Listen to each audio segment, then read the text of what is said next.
So if you haven't written cards yet, think back to what you did last year that you feel good about and put it down. We need all the good things we can find to bring into this new year. And if there are things that you've done that you'd like to leave in last year, do that. So, Barbara, which color is which, someone's asking? I have no idea.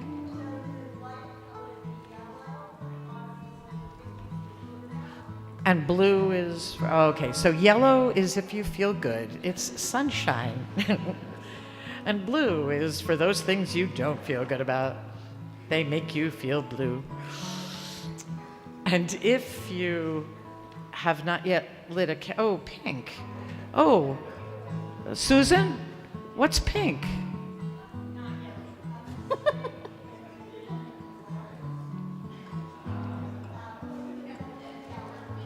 You put the pink with yellow. Okay, the pink will go with yellow. This is a complicated Yom Kippur exercise. I thought it was sort of simple.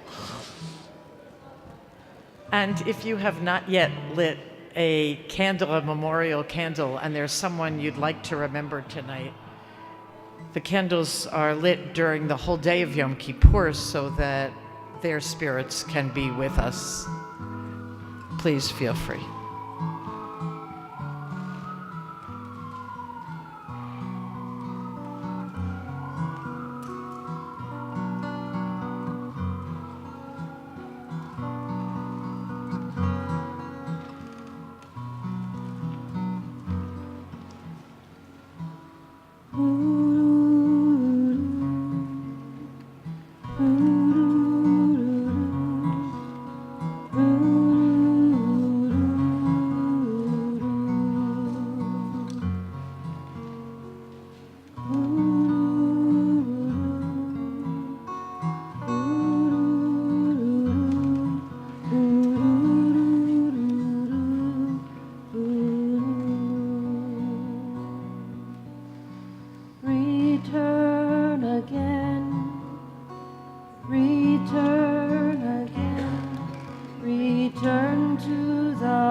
Welcome.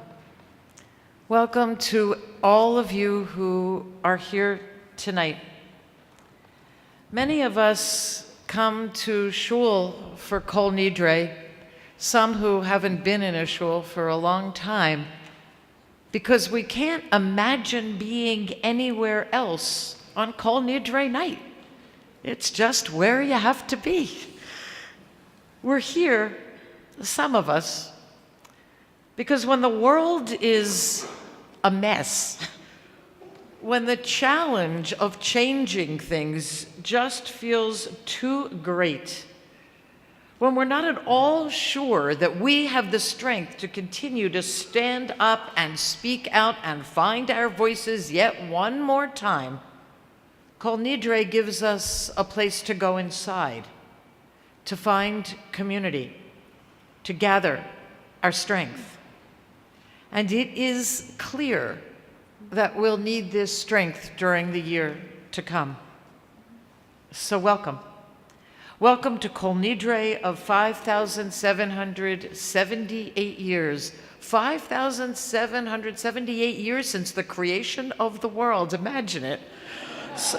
So old. We take this time to look back at this year together, this past year, and to give each other something. To give each other the strength to find our voices. To give each other the strength to walk into the year for whatever faces us. Some of us will fast throughout this day. Some of us wear white and remove our outside shoes that signify day-to-day life. Some of us will take some time to seek out quiet spaces in the midst of this community to listen to our hearts, to take in whatever we need. Some of us will sing with gusto to join our voices together in beauty and in joy. Some of us will use this day to forgive ourselves and to forgive those we care about so we can accept ourselves and our loved ones, so that we can hold ourselves and our loved ones, so that we can do the hard work of starting again. Whatever brings you to Kol Nidre tonight, know that by being here, you are forming the perfect community for being here together. That's what we are. You are all deeply welcome, everyone, and all parts of ourselves. All of those parts that we treasure, and all of those parts of ourselves that we love, and all of those parts that we would like to be rid of, and maybe writing them on a card doesn't do it quite as fully as we would like. All of those parts are welcome here.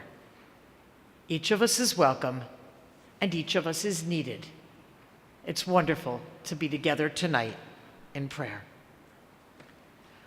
We begin our service with lighting the candles for Yom Kippur, and tonight we don't only light the candles for Yom Kippur, we light the candles for Shabbat as well, because tonight is both. And I'd like to invite Wilbur and Scott to come up and ask everyone to turn to page 688 as we light these candles. I apologize for the slightly wobbly candle, but the candle holders were my mother's, and I always remember them and think of them on Yom Kippur, so they wobble a little, but you know, they're here. Yeah.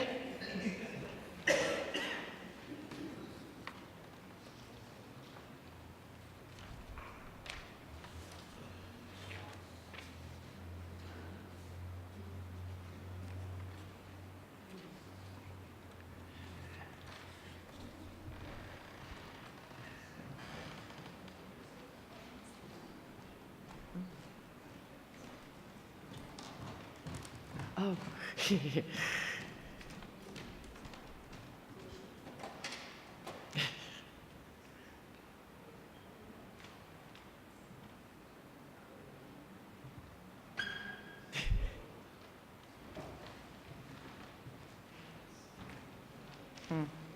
Thank you.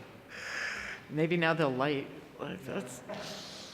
Well, it's Amy slowed the fan. She stopped it, so it may work. I am never using a space that Amy doesn't actually have a part in, ever, ever, ever.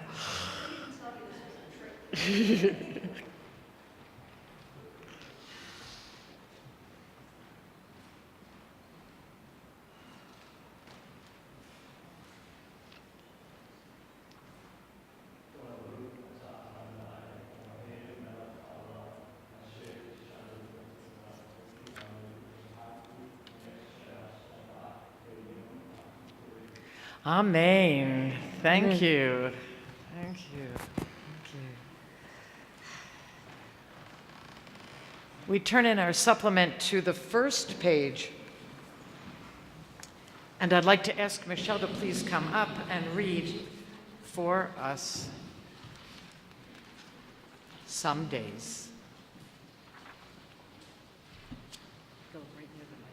Oh, sorry. Some days you have to turn off the news and listen to the bird or truck or the neighbor screaming out her life. You have to close all the books and open all the windows so that whatever swirls inside can leave and whatever flutters against the glass can enter.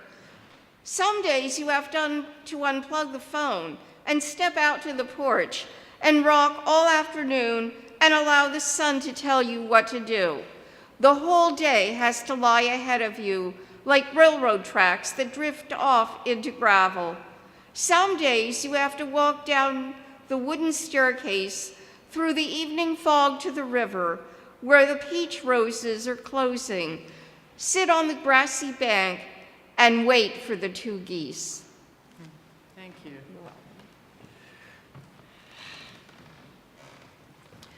We are about to read, by the authority of the heavenly court and of the earthly court, with the foreknowledge of the God of time and space, and with the agreement of this congregation, we give permission to pray with avaryanim, with sinners.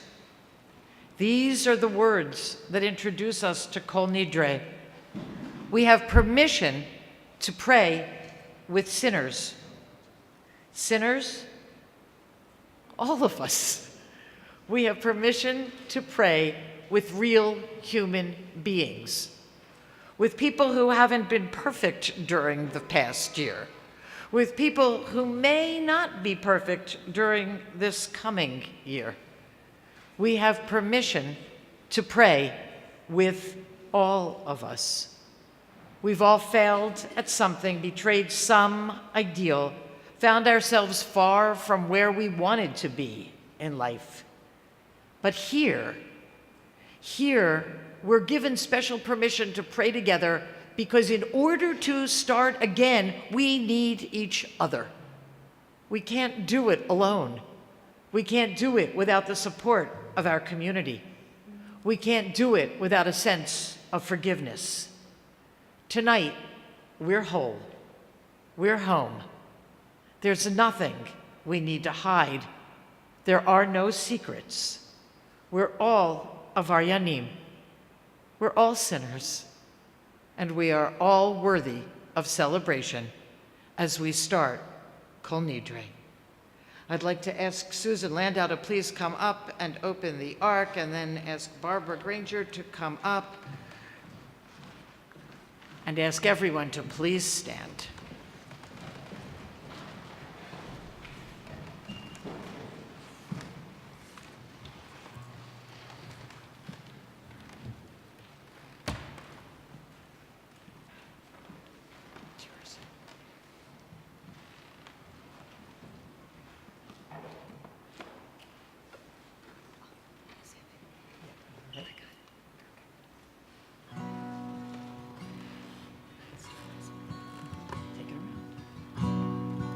הנה מה טוב ומה נעים, שבת כולנו יחד.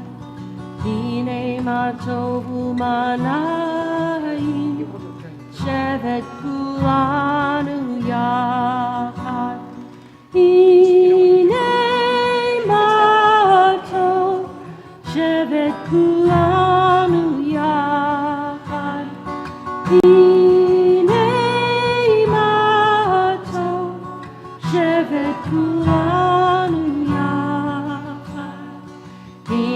מה טוב ומה נעים, שבת כולנו יחד. הנה מה טוב ומה נעים, שבת כולנו יחד. הנה מה טוב, שבת כולנו יחד.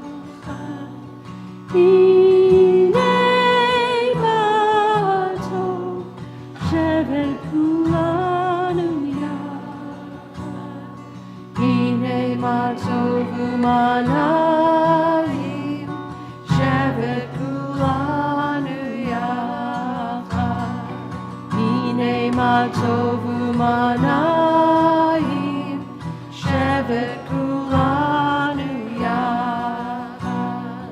הנה מה טוב, שבת כולנו יחד.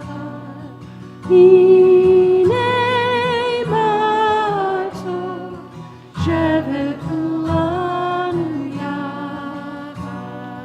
הנה מה טוב ומנעים,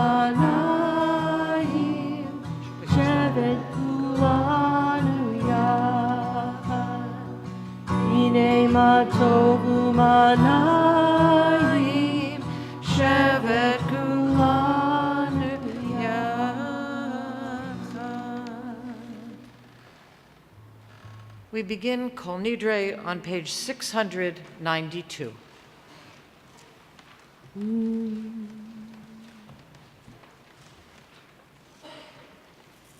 V'yeshiva shel mala u'v'yeshiva shel mata al da'at hamakom ve'al da'at hakahal anu matirin lehitpalel im havaryanim.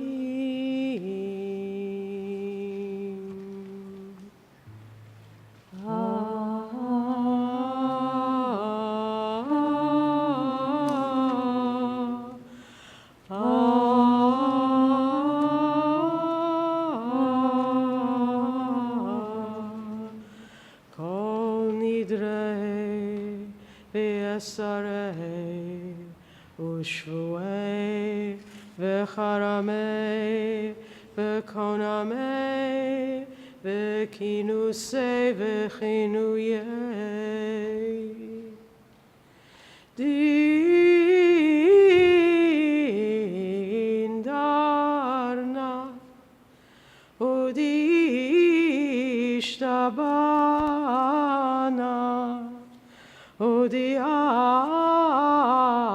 udiacharimna udiasarna al nafshatana miyom kippurim shavar ad yom kippurim haba aleinu litova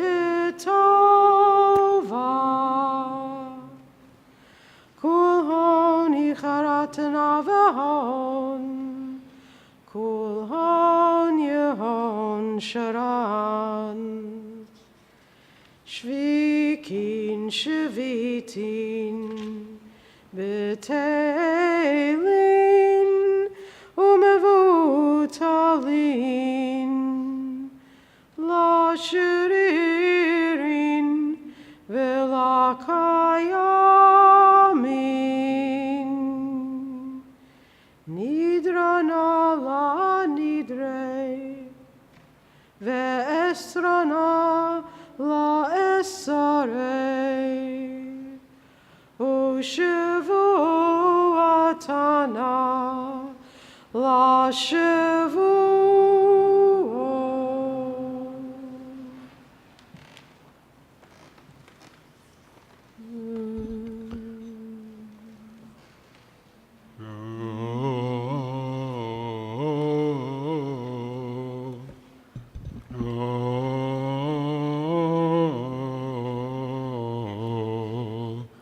Kol nidre v'esarei v'haramei v'konamei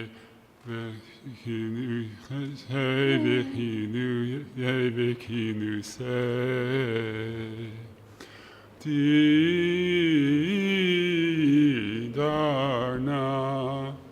udishtabana udiacharimna udiarsana al naftatana miyom kippurim shavar ad yom kippurim haba aleinu litova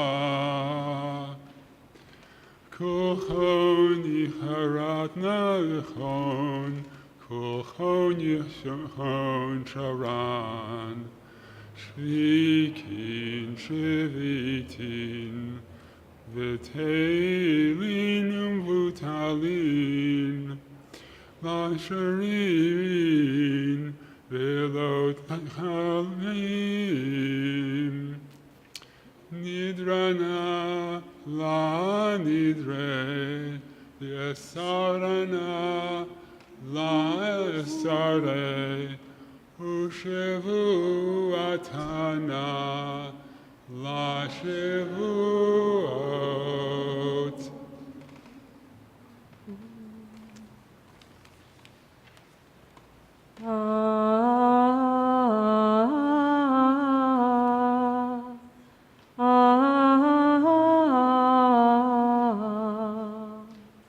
Kol nidre v'yasare ushvuei v'charamei v'konamei v'kinusei v'kinuyei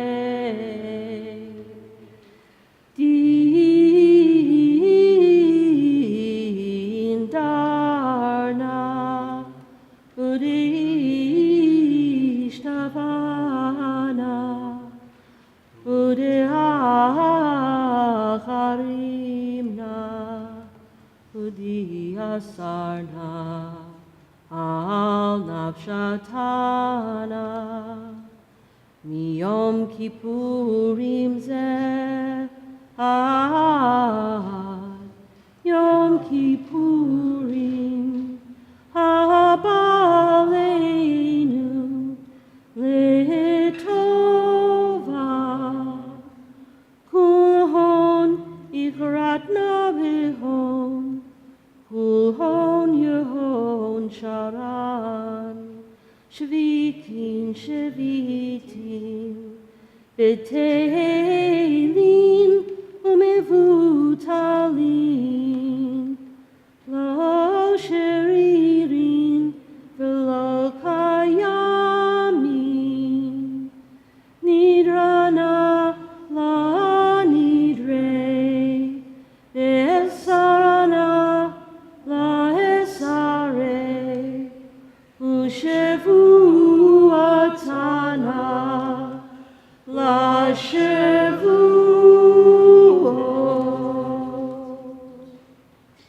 Page 696.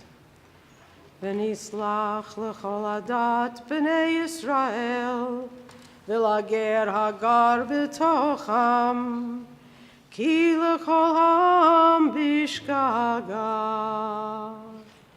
Slachna la'avon ha'am hazeh, ki godel hasdecha, v'chasher nasata la'am hazeh, ממצרים ויד הנה ושם נאמר ויאמר אדוני סלחתי כדברך ויאמר אדוני סלחתי כדברך ויאמר אדוני סלחתי כדברך סלחתי כדברך.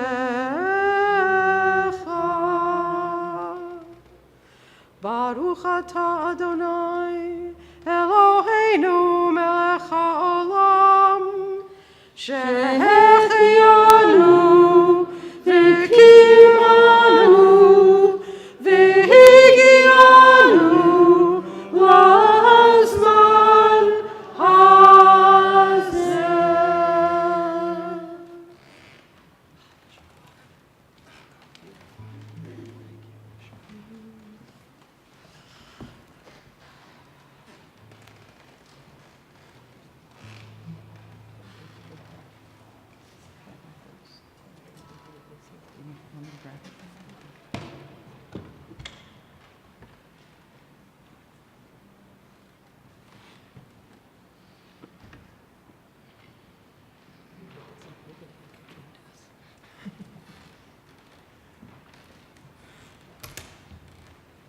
Please be seated.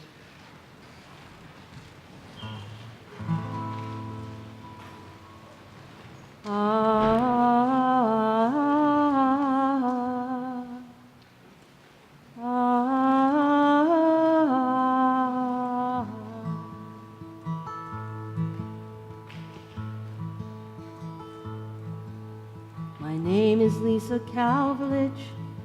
I was born in Nuremberg, and when the trials were held there 19 years ago, it seemed to me ridiculous to hold a nation all to blame for the horrors that the world did undergo.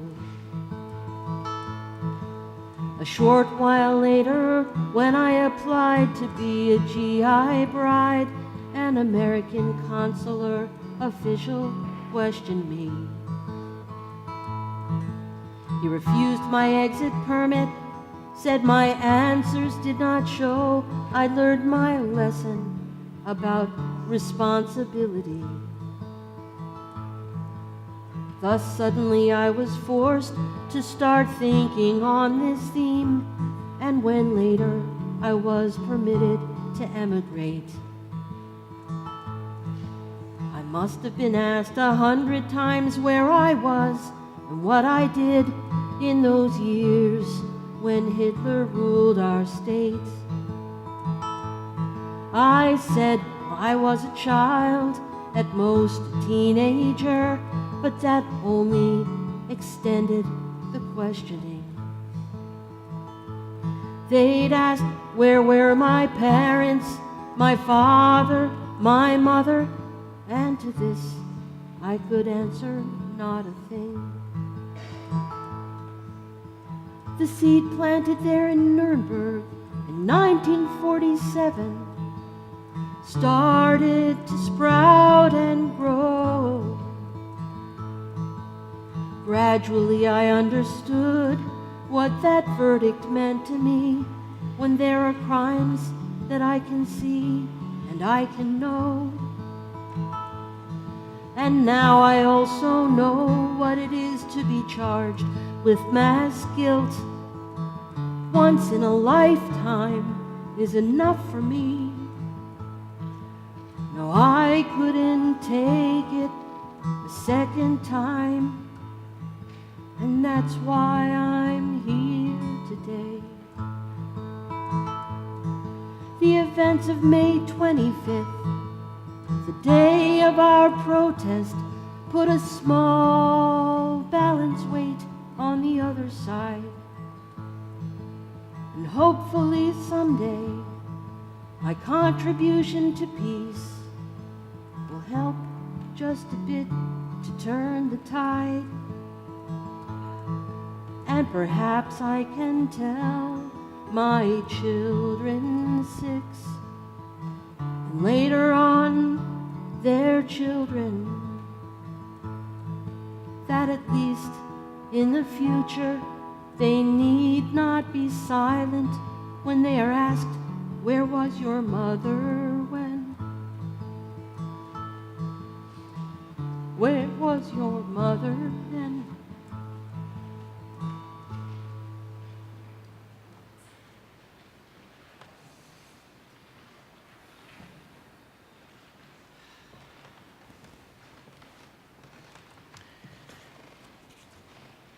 So it's been several years now, five, that we have been here at the Germantown Mennonite Church welcoming in Yom Kippur.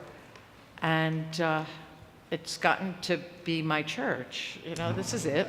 And that's because Amy Yoder McLaughlin, the pastor of the Germantown Mennonite Church, is just the best imaginable pastor and friend, and boy, you should all get to know her. And I'd like to invite Amy up to welcome us.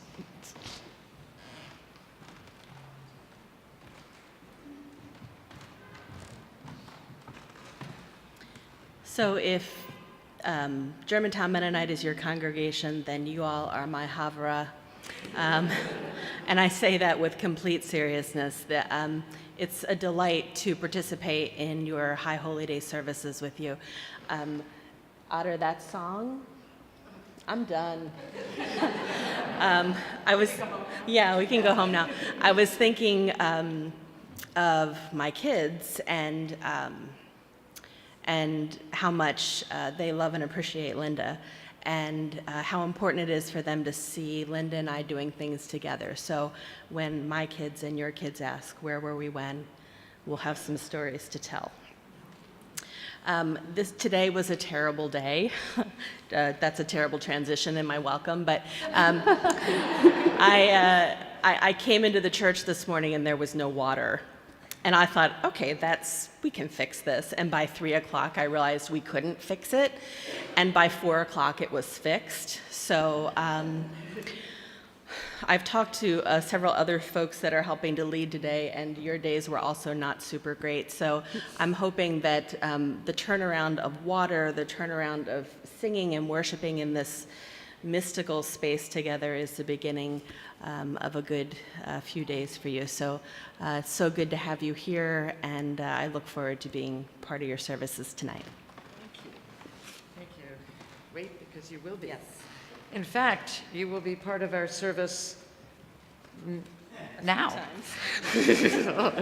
How about now? So it is Shabbat, and not just Yom Kippur, and that really means something.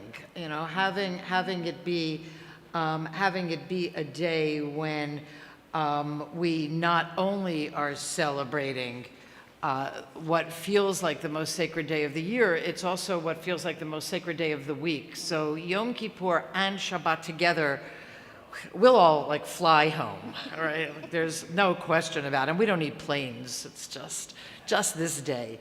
So if we turn to page 699, we have the special psalm that is added for Shabbat. And just stay and listen, take it in as Amy and I read.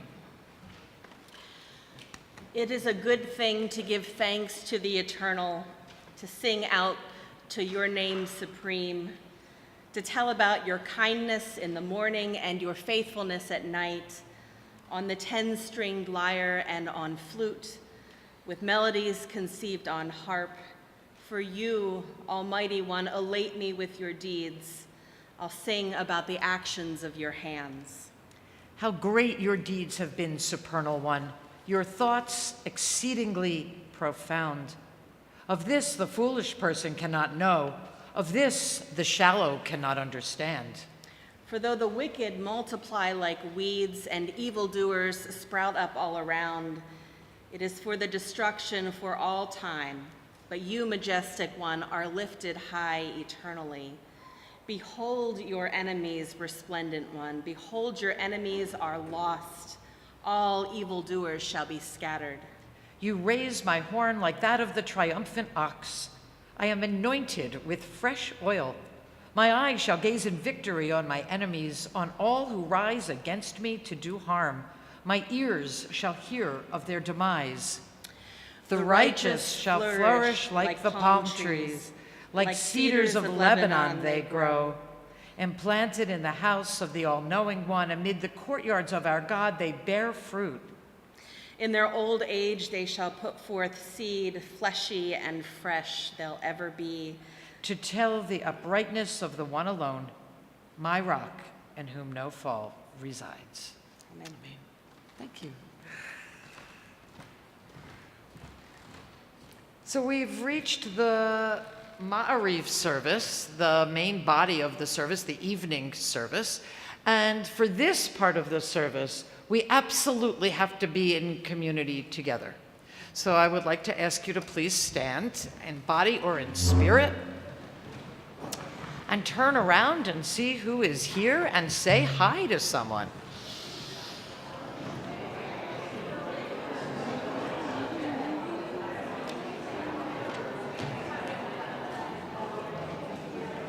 People at the time that this is their favorite thing in the world to do, and I think the time that they're doing it doesn't have to say hi.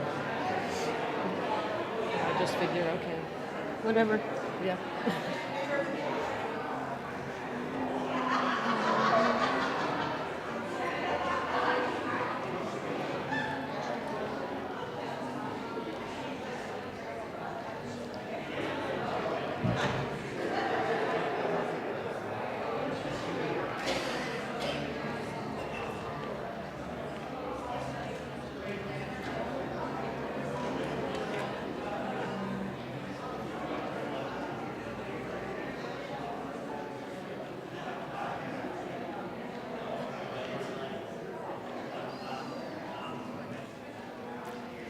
So as you come back, if you did not yet place cards in a basket and you would like to, a basket appeared on that table and it would love to have your cards.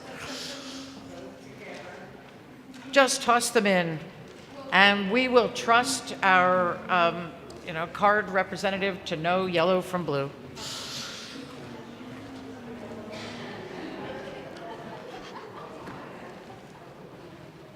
I'd also like to welcome anyone who is here live streaming.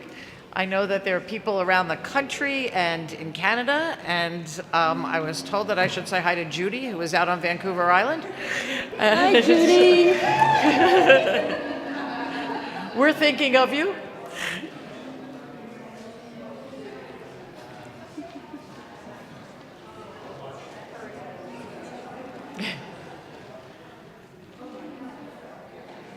Page 708, Baruch Hu.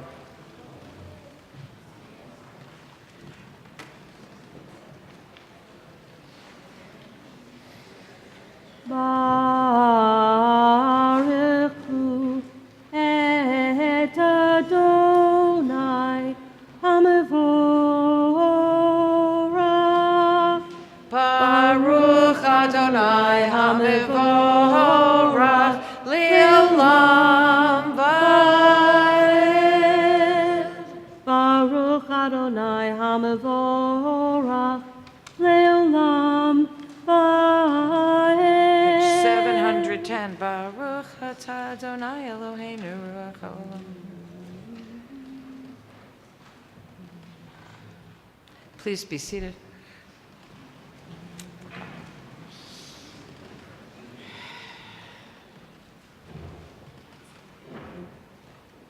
Umavir yom umevi laila.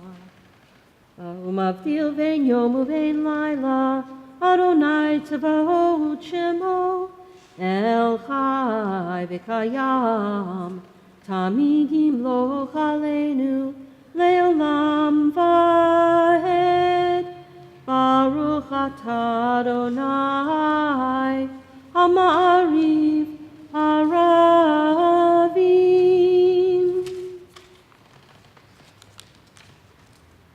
Page 712, Ahavat Olam.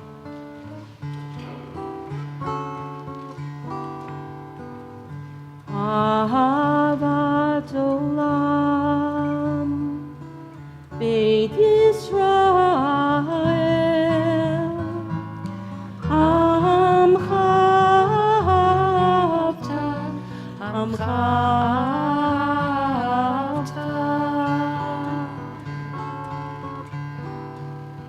Torah u'mitzvot chukim u'mishpatim otanu limadeta al kein Adonai Eloheinu v'shokbenu uvkumenu nasiach b'chukecha v'nismach b'direi Toratecha uv'mitzvotecha le'olam va'ed. Ki hem chayeinu ve'orech yameinu uvahem negei yomam v'layla negei yomam v'layla ve'ahavat chalot asur mimenu le'olamim. Baruch Atah Adonai Ohev Amo Yisrael Ohev Amo Yisrael.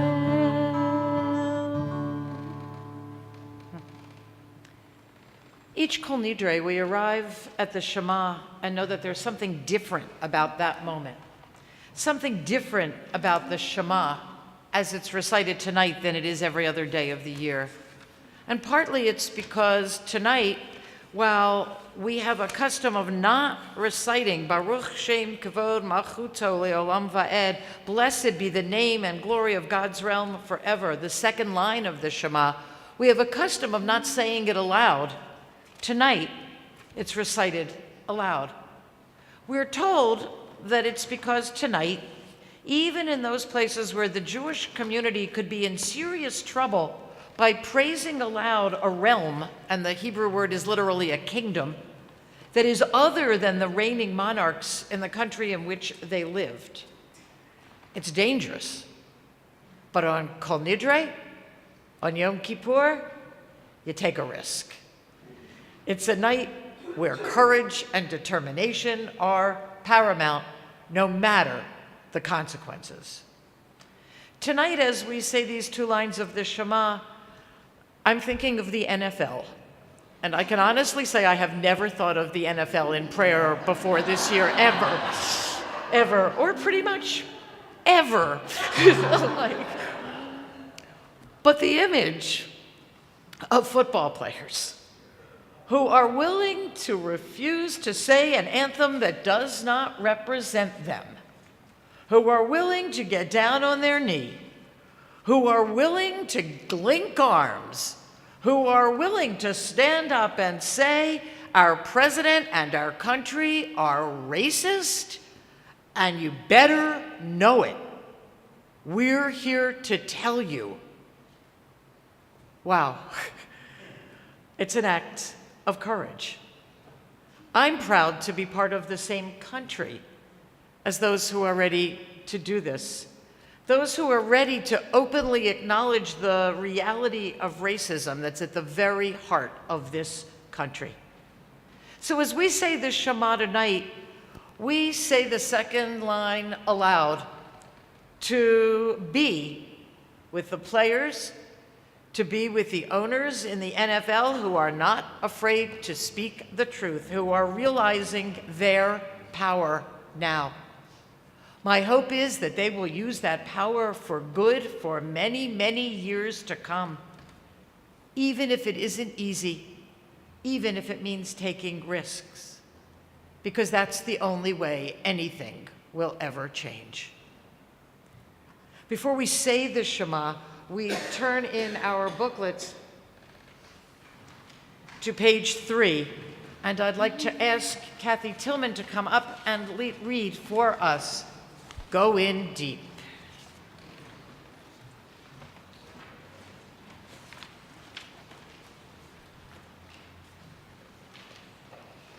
Listen. And God says, and lo, let us go. Go deep, go in. You have done what you can, and now is the time to face yourself. Go with courage, for you are doing the work of the righteous. Go with comfort, for you have not given up. Go with trembling, for though you are small, you are an indispensable part of the greatness. You are necessary. You are essential. You are here. Shema Yisrael, HaShekhinah b'kirbeinu, HaShekhinah echad. Baruch Shem Kavod, Malchuto Leolam Va'ed.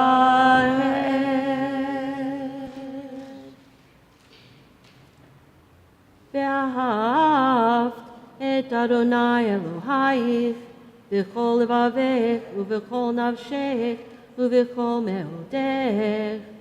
V'hayu hadvarim ha'eleh asher anochi mitzavatech hayom al levavech v'shinantim livnotayich u'vanayich v'dibaret bam v'shivtech b'veitech uvlechtech baderech uvshachtech uv'kumech וקשרתים להיות על ידך, והיו לטוטפות בין עינייך, וכתבתים על מזוזות ביתך, ובשערייך. Take some moments to finish the Shema in our books. The paragraphs are from page 716 to 722. Yeah. Okay. Ignore that for 1 second. Don't do that yet. Whoop. Don't do that yet. Instead, turn to page 4 in your supplement. That's a better idea. We have a wonderful Ve'ahavta from poet and activist and community elder Aurora Levins Morales, where it says all, you will all read. And other listen and read along and quietly and take it in. And you are welcome to take these home with you, so don't worry about not having this. Take it with you. Say these words when you lie down and when you rise up, when you go out and when you return, in times of mourning and in times of joy. Inscribe them on your doorposts, embroider them on your garments, tattoo them on your shoulders, teach them to your children, your neighbors, your enemies, recite them in your sleep, here in the cruel shadow of empire. Another world is possible. Thus spoke the prophet Roch Dalton. Altogether, they have more death than we, but altogether, we have more life than they. There is more bloody death in their hands than we could ever wield unless we lay down our souls to become them, and then we will lose everything. So instead, imagine winning. This is your sacred task. This is your power. Imagine every detail of winning, the exact smell of the summer streets in which no one has been shot. The muscles you have never unclenched from worry gone soft as newborn skin. The sparkling taste of food when we know that no one on earth is hungry. That the beggars are fed, that the old man under the bridge and the woman wrapping herself in thin sheets in the back seat of a car, and the children who suck on stones nest under a flock of roofs that keep multiplying their shelter. Lean with all your being towards that day when the poor of the world shake down a rain of good fortune out of the heavy clouds and justice rolls down like waters.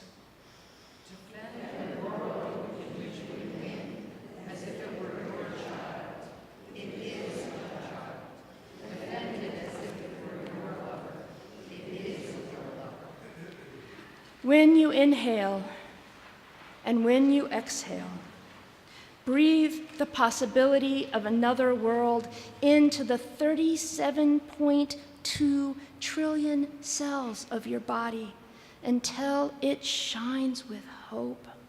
Then imagine more. Imagine rape is unimaginable. Imagine war is a scarcely credible rumor, that the crimes of our age, the grotesque inhumanities of greed, the sheer and astounding shamelessness of it, the vast fortunes made by stealing lives, the horrible normalcy it came to have, is unimaginable to our heirs, the generations of the free. Don't waver. Don't let despair sink its sharp teeth into the throat with which you sing. Escalate your dreams. Make them burn so fiercely that you can follow them down any dark alleyway of history and not lose your way. Make them burn clear as a starry drinking gourd over the grim fog of exhaustion, and keep walking. Hold hands, share water, keep imagining, so that we and the children of our children's children may live. Amen.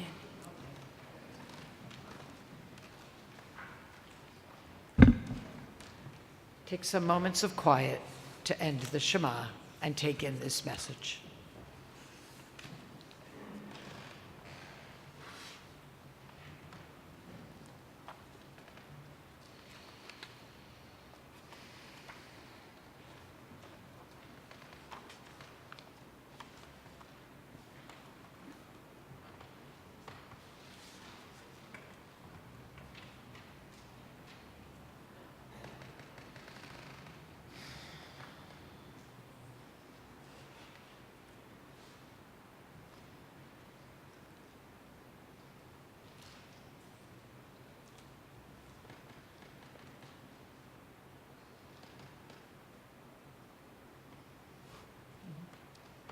Adonai Elohechem emet.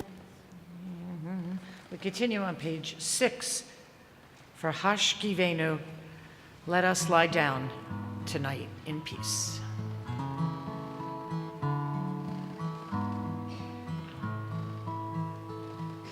Let there be love and understanding among us.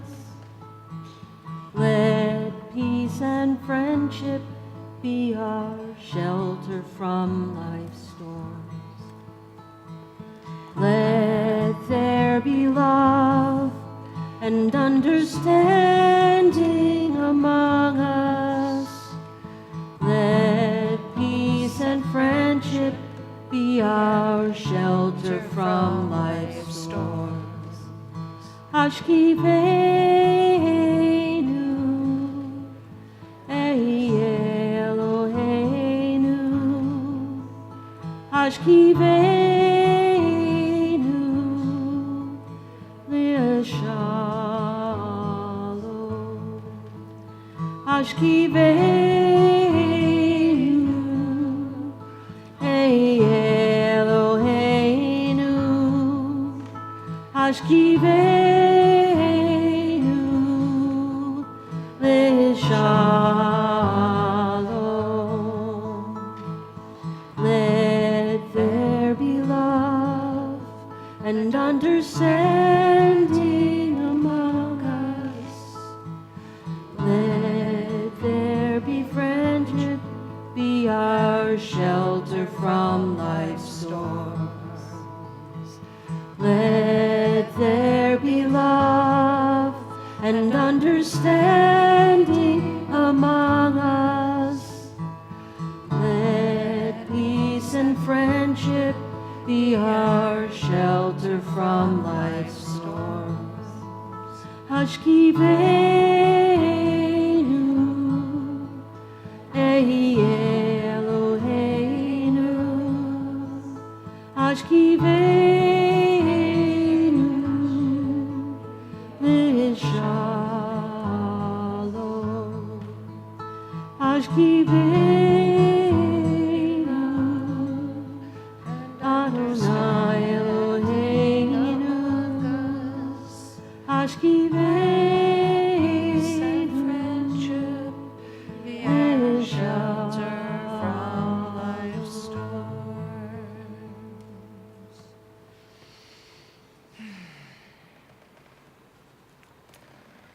We turn to page 96, because tonight is Shabbat.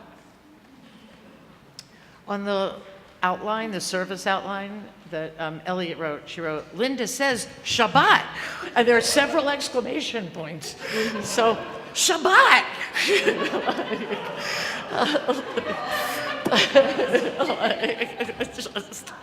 I'm going to say it because it really makes today like wonderful and special and a gift.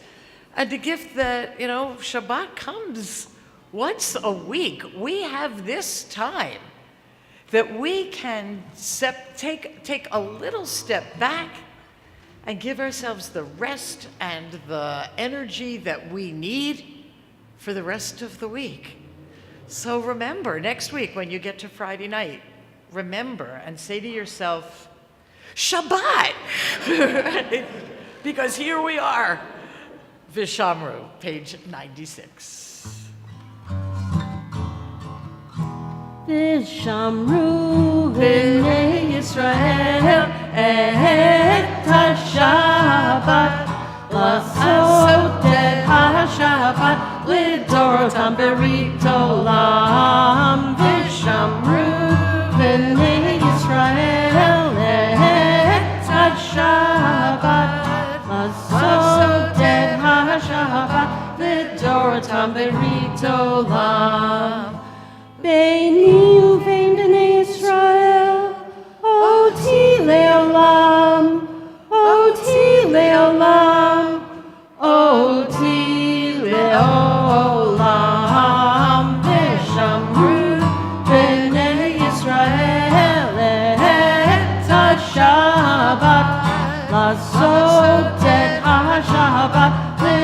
לדורותם ברית עולם. כי ששת ימים עשה אדוני את השמיים ואת הארץ ושמרו בני ישראל את השבת לעשות את השבת לדורותם ברית עולם.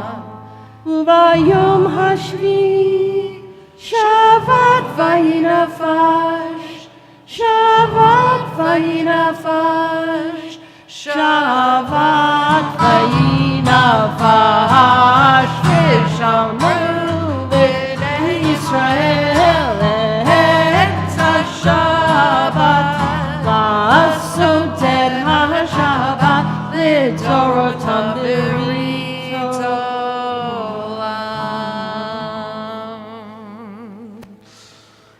And since it's also Yom Kippur, page 98.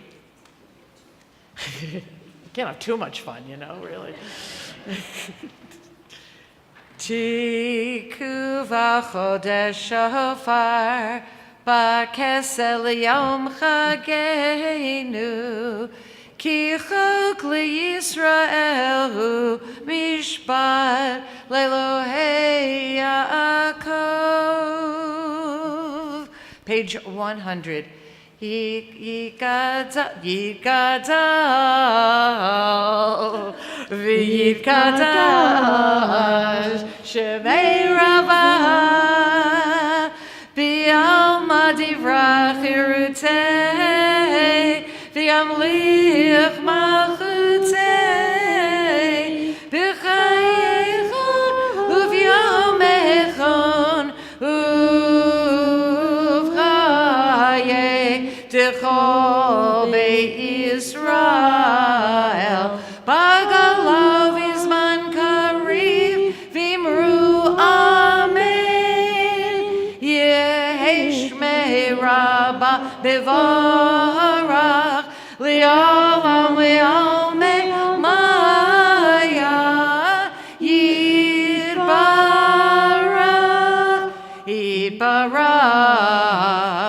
V'yishtabach, v'yipa'ar, v'yiromam, v'yitnaseh, v'yitadar, v'yitalev, v'yitalal, shemei dekudesha berichu, le'ela, le'ela, v'yikol birchata v'shirata, tushbechata v'nechemata, damiran v'alma v'miru.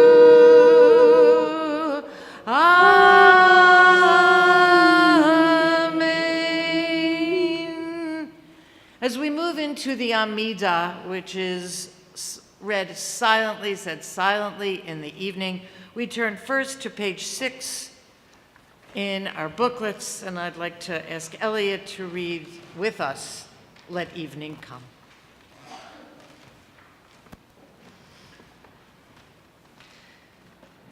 By Jane Kenyon. Let the light of late afternoon shine through chinks in the barn, moving up the bales as the sun moves down. Let the cricket take up chafing as a woman takes up her needles and her yarn. Let dew collect on the hoe abandoned in long grass. Let the stars appear and the moon disclose her silver horn. Let the fox go back to its sandy den. Let the wind die down. Let the shed go black inside. To the bottle in the ditch, to the scoop in the oats, to the air in the lung, let evening come. Let it come as it will, and don't be afraid. God does not leave us comfortless, so let evening come.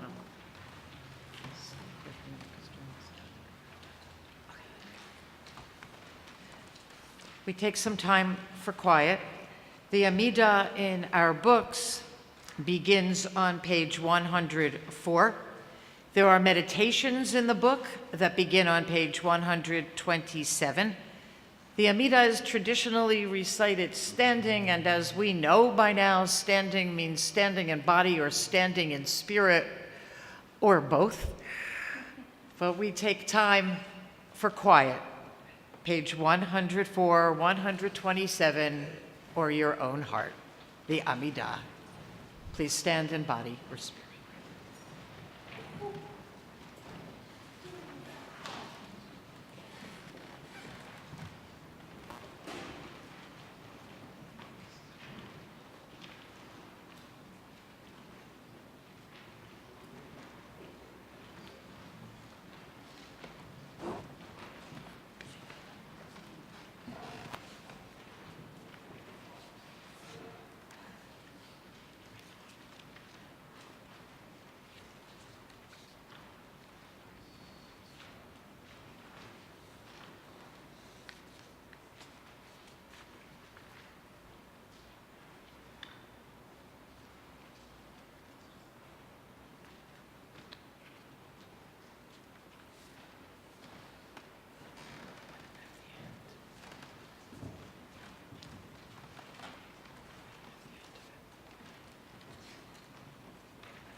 This is in your supplement on page 7.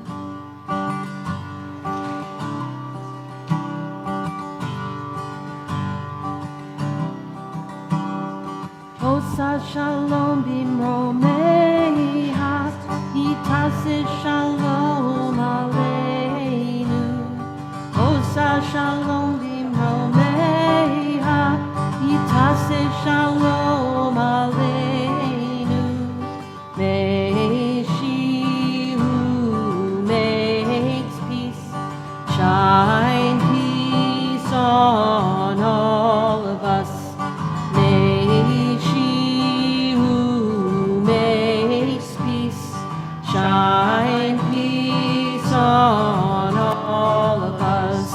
Osa shalom bimromeha, hitase shalom aleinu.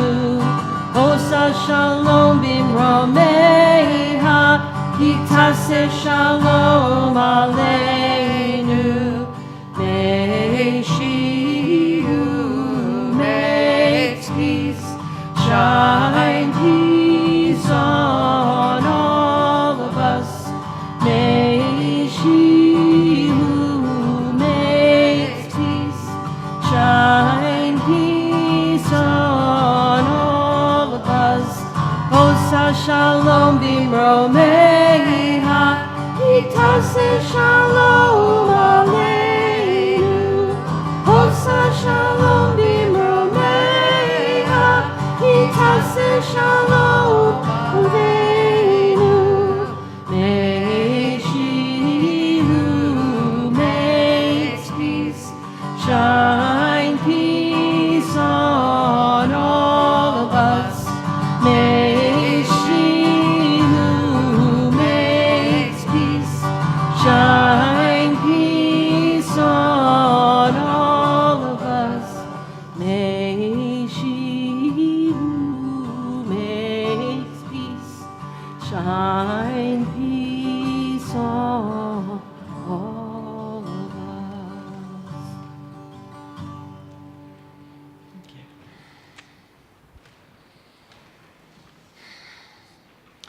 It's about survival. At least that's what I was told when I wanted to officiate at an interfaith wedding with clergy of another faith. How will we survive if you do that? I was told. Or when I wanted to support rabbinical students who had non-Jewish partners before that was acceptable at RRC. Or when I thought that interfaith relationships could be as fulfilling and long-lasting and loving as relationships of two Jews. Anytime I said that publicly, I was told, oh, no, you can't think that. It's about survival. One of my strongest Yom Kippur childhood memories is of a talk that my rabbi gave in which he wrote a letter to an imaginary congregant. He said, "Dear David," and he wrote a letter to this congregant who wanted him to officiate at an interfaith wedding.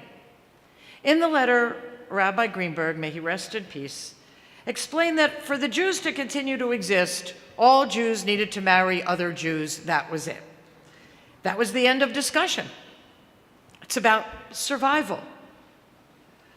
But I wanted to ask a prior question. Is it worth saving? Is the Judaism that won't celebrate openness to others or broadening our vision or honestly acknowledge what living in America means worthy of survival? Several years ago, we had a golden retriever named Jesse. Of the whole holiday, this will make me cry. He was just such a sweetheart.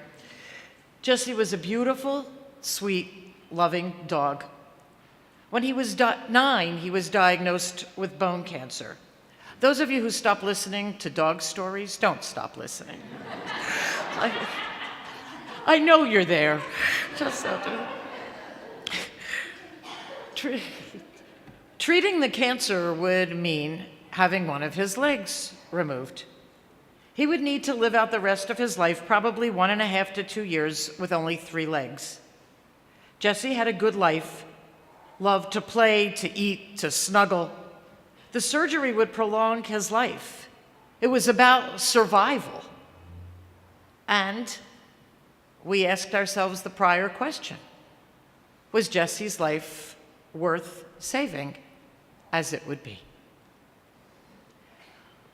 When my partner Betsy and I were together just a few years, we had figured out what worked in our relationship, and we figured out by then what didn't. We knew that we loved each other, and we knew, at least my psychotherapist partner knew, that making our relationship last well would take work. Couples counseling, delving honestly into who we both were and into what we needed to do to continue to exist. It was, in fact, about survival. Survival of the relationship, we knew.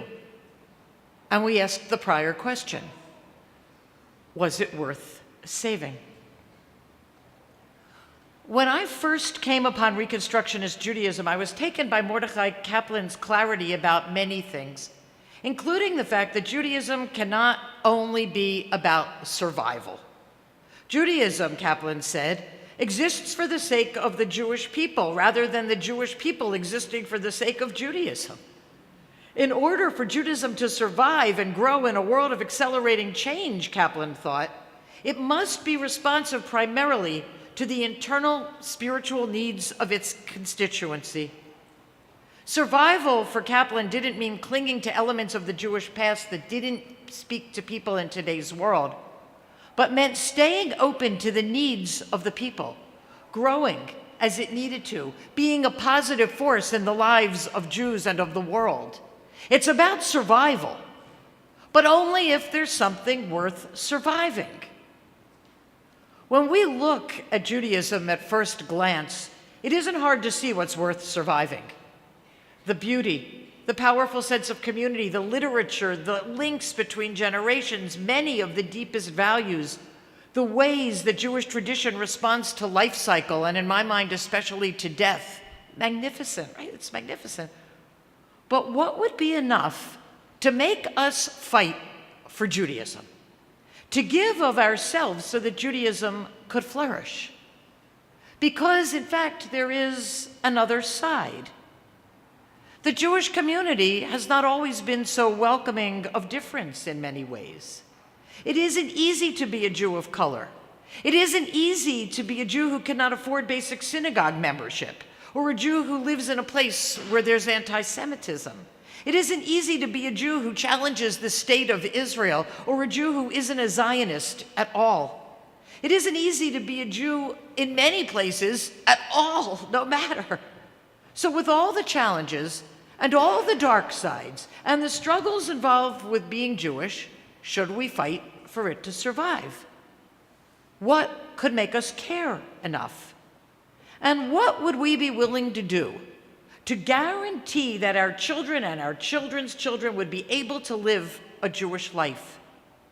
Is imagining a world without Judaism enough to get us to act? In his book, The Ends of the World, Peter Brannan writes about the mass extinctions of the past and of where we are today. He tells of the time before the dinosaurs became extinct and the times before every other mass extinction on Earth. He tells of the clues that could have let them know that something big was taking place. He tells of a rise in CO2 levels. He tells of the destruction of the coral reefs. He tells of the heating up of the planet, of huge storms, of weather shifts. Sound familiar? What humanity is causing now, volcanic eruptions or asteroids have caused before, and they have led to the extinction of almost every living thing on Earth. And if we continue doing exactly what we're doing now, we know with absolute certainty, that the entire world will be destroyed.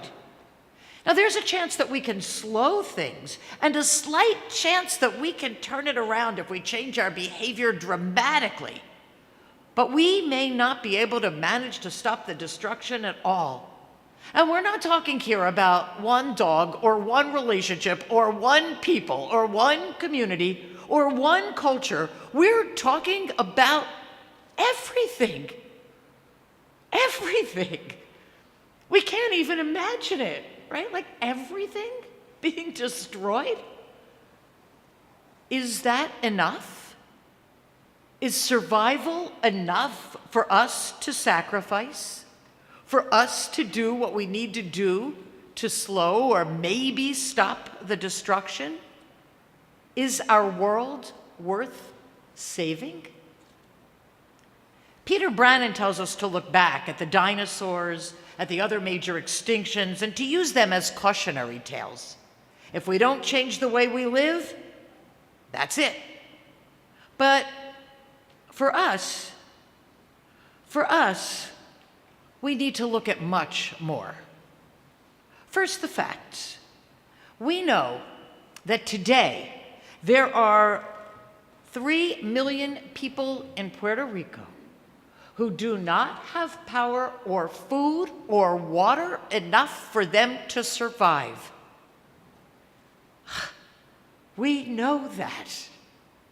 We know that parts of Houston and Florida and islands in the Caribbean, St. John's, the Virgin Islands, may not be livable for months or even years. We know that storms are worsening. How could we not know? We see it. We know that they're going to become even more powerful and destructive. We know that the impact of our carbon pollution will mean failing agriculture, greater food insecurity, more intense droughts and floods, more record-breaking typhoons and hurricanes, increased water shortages, more extreme weather, and we know that it's already leading to the forced displacement of people and to an increase in conflicts. That's all happening right now. And there are people in our world who don't actually believe in climate change. It's pretty astonishing. And those of us who do believe, we spend most of our lives living as if it just weren't happening. What stops us? What stands in our way for standing up for the survival of the world? It's hard to put an accurate estimate on how many lives are lost each year due to climate change. Some figures suggest in the hundreds of thousands already.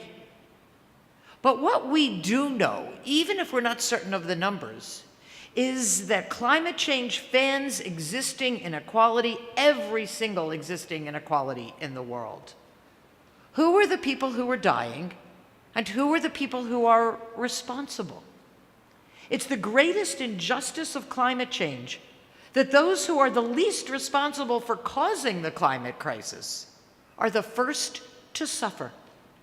The poor, the marginalized, the indigenous communities are on the front line, and they are overwhelmingly people of color in developing countries. And where it's richer, more developed countries who are currently dealing with some hurricanes or wildfires, we're invariably better able to deal with them. Here are a few facts. 10% of the world's population is responsible for 50% of emissions, while the poorest 50% are responsible for only 10% of the emissions. No guessing where that first 10% live. The reality is that rich countries in the West have grown wealthy from burning fossil fuels, and now other countries are starting to use the same dirty development pathway just to follow our example.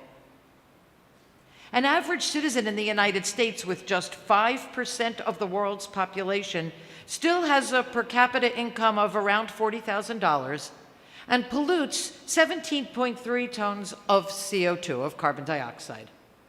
An average citizen in India with 18% of the global population has a per capita income of around $3,000.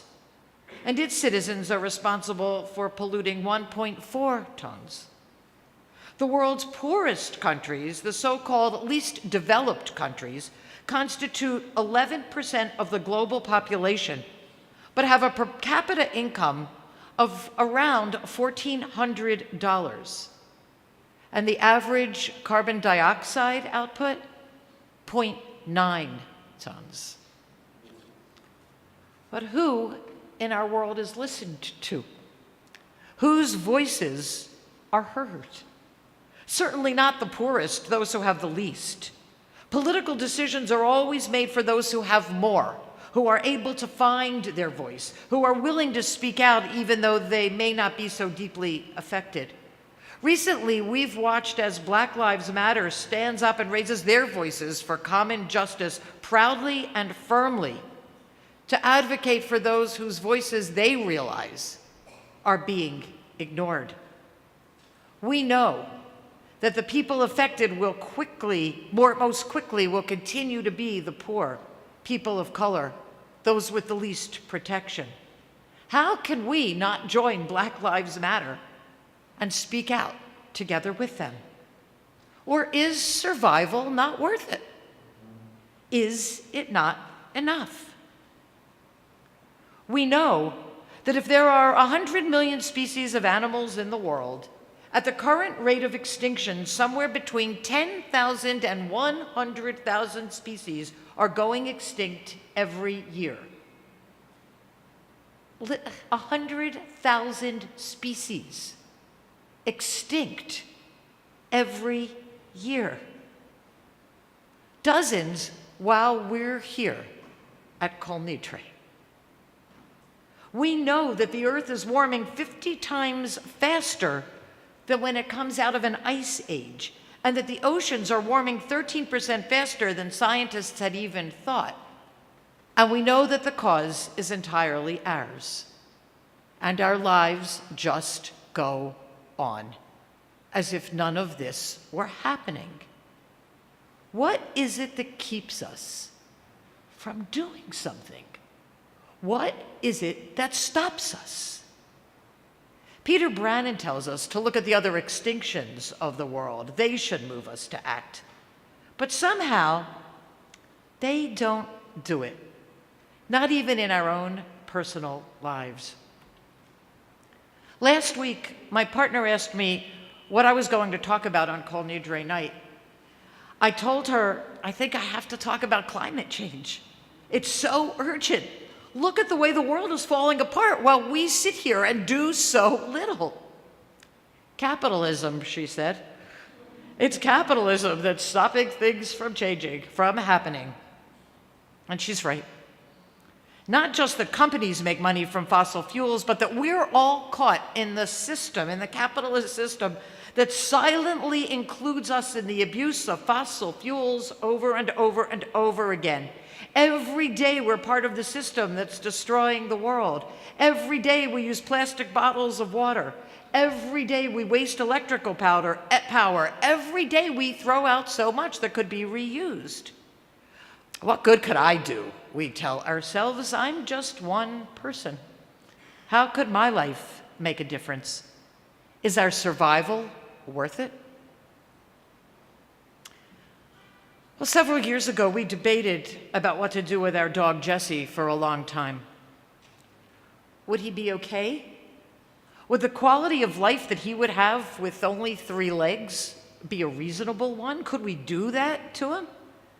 Well, the veterinarian said, I can show you how he'll do.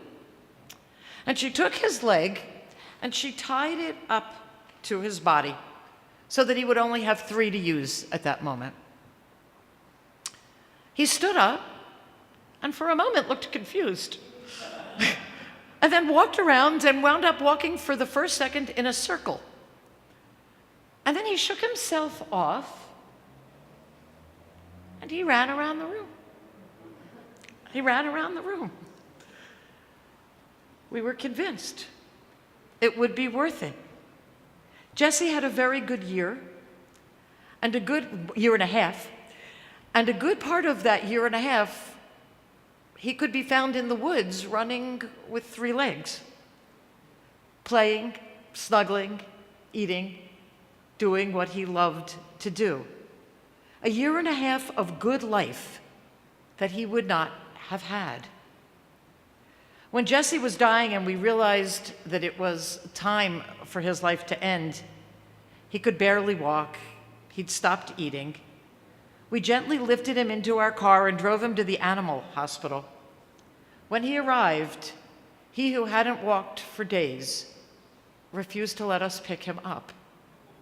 He stood on his own, and without any support, he walked into the hospital. He had such grace. He had such dignity. And he cuddled with us in his last moments, looking up at us with real love. His survival had been worth it. Well, Betsy and I have been together for 36 years. So we obviously did the work. We're still doing it because we both know how lucky we are that we found each other. But it's more than that. We both know that our relationship deserves the care and attention that we've given it. Without the work, the focus, the attention, the loving kindness, we would not have maintained this relationship. We would not still be together. The work never ends. For me, the survival continues to always be worth it. At the heart of Jewish tradition is the command, "This day I call heaven and earth as witnesses against you, that I have set before you life and death, blessings and curses. Now choose life, that you and your children may live." It's a centerpiece of all that I love about Judaism, of all that I would want to have survive. And yet I wonder sometimes, why did we need to be given that command? Why do we need to be told to choose life? I would think that of anything, of course we would choose it. It's the first choice we would make. But I don't think that commands are given in the Torah arbitrarily. If there's a command given, it's because there is a likelihood that people will tend to violate it. When we look at the entire world today, we realize that we have a lot of power. Power that we are not used to claiming. If we really understood that the world was worth it and that its survival is in our hands, how could we not act? But before we act, before we're willing to give up what we need to give up, before we're willing to keep pressuring our politicians, before we're willing to keep marching in our capital, before we're willing to change our lives, we need to know deeply that it's worth our time, it's worth our energy, it's worth our sacrifice. Looking back at the dinosaurs may help some, but not just looking back at their horrible end. Just as looking at the moments that my dog suffered at his death, or at the moments that my partner and I were angry at each other early in our relationship, or at looking at the downside of Judaism that we'd rather not have, that would never push me to work for their survival. I needed to look at the joy that the dog could continue to have. I needed to look at the love that was beginning to deepen in my relationship. I need to look at the meaning and depth that Judaism adds to my life. Then I can be moved to sacrifice, to work, to challenge myself, to do what's needed. When we look at the dinosaurs, we need to look at the fact that they seem to have a great society. What we've learned is that way before they were ready to be destroyed, the dinosaurs had long, vital, successful lives, worked together, formed dinosaur communities. Looking at the vibrant, it's hard to imagine, right? Because we're so used to calling them dinosaurs and to saying, oh, they're dinosaurs, they're the things that couldn't make it. But when they were making it, they were really making it. It was good. If we look at them as cumbersome, outdated creatures, forget it. Choose life, we're told, and what gets in our way. When we look back at our own history, we tend to look at all the things that didn't work, at all the suffering, at all the struggles. But for humanity to do the work that we need to do to survive, it has to be clear that we're not working to survive just for survival's sake. It's because this earth is worth it. It's because our world is worth it. It's because life is worth it. It's beautiful. It's worth it. And if we look at the beauty and at everything that's worth so much, how can we not? How can we not take this day, this Yom Kippur, as the push that we need to focus on all that's worth saving?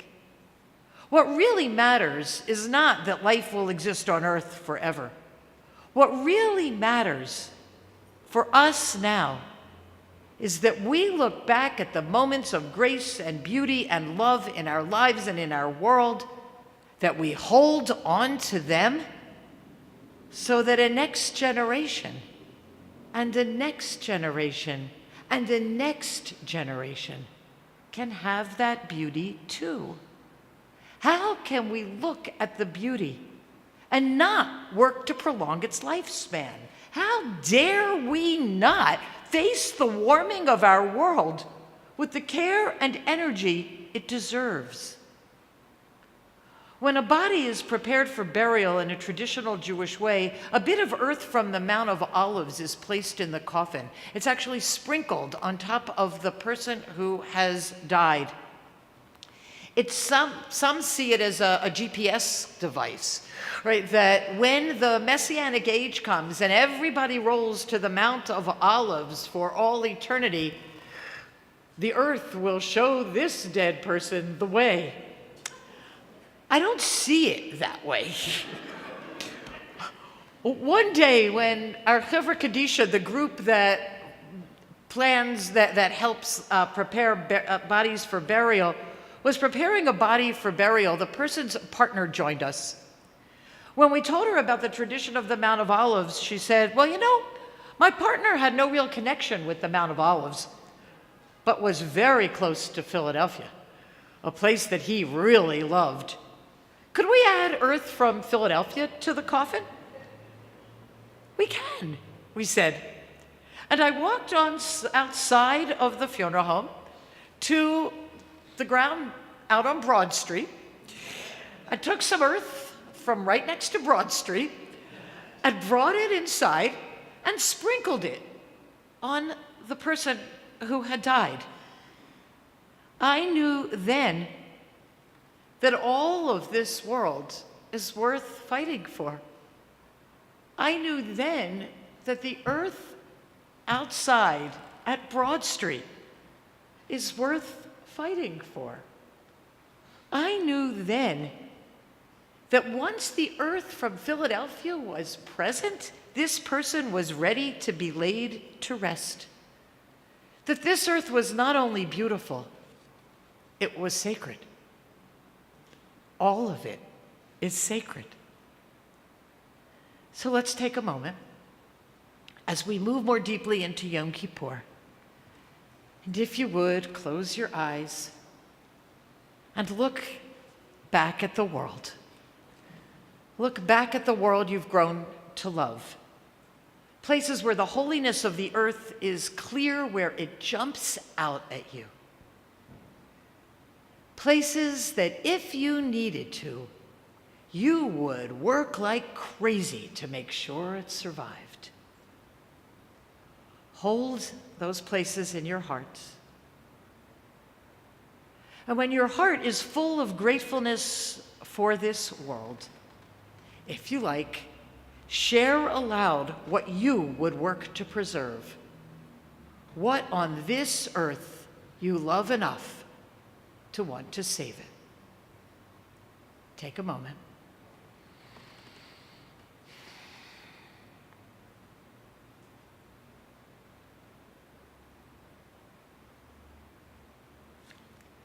And if there's some place that jumped out at you, a place that you love, that you would work to preserve, call it out.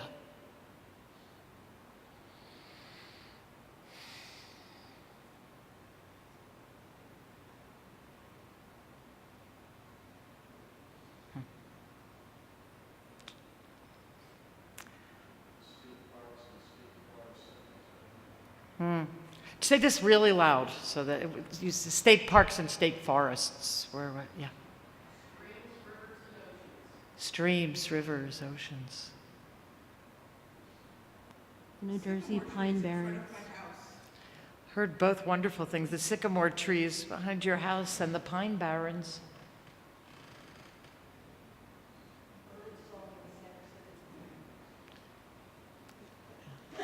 All of Center City. So vital.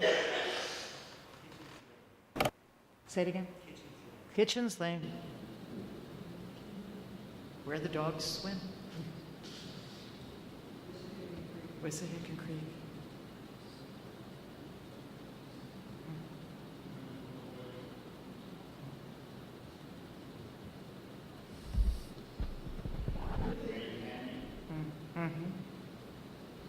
Yeah.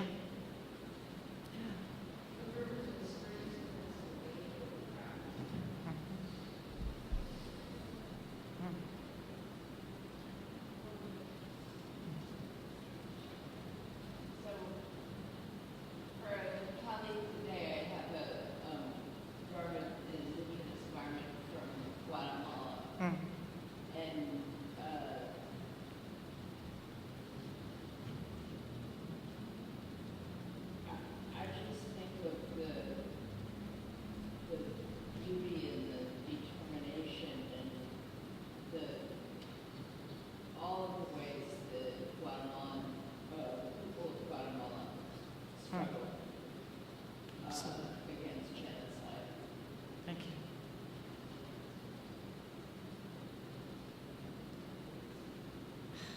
There's so much worth saving. May we all decide that this is the year that we decide to make a difference and to work for the survival of this one beautiful, sacred earth. May we work to slow the destruction of all we love and give so much life to future generations.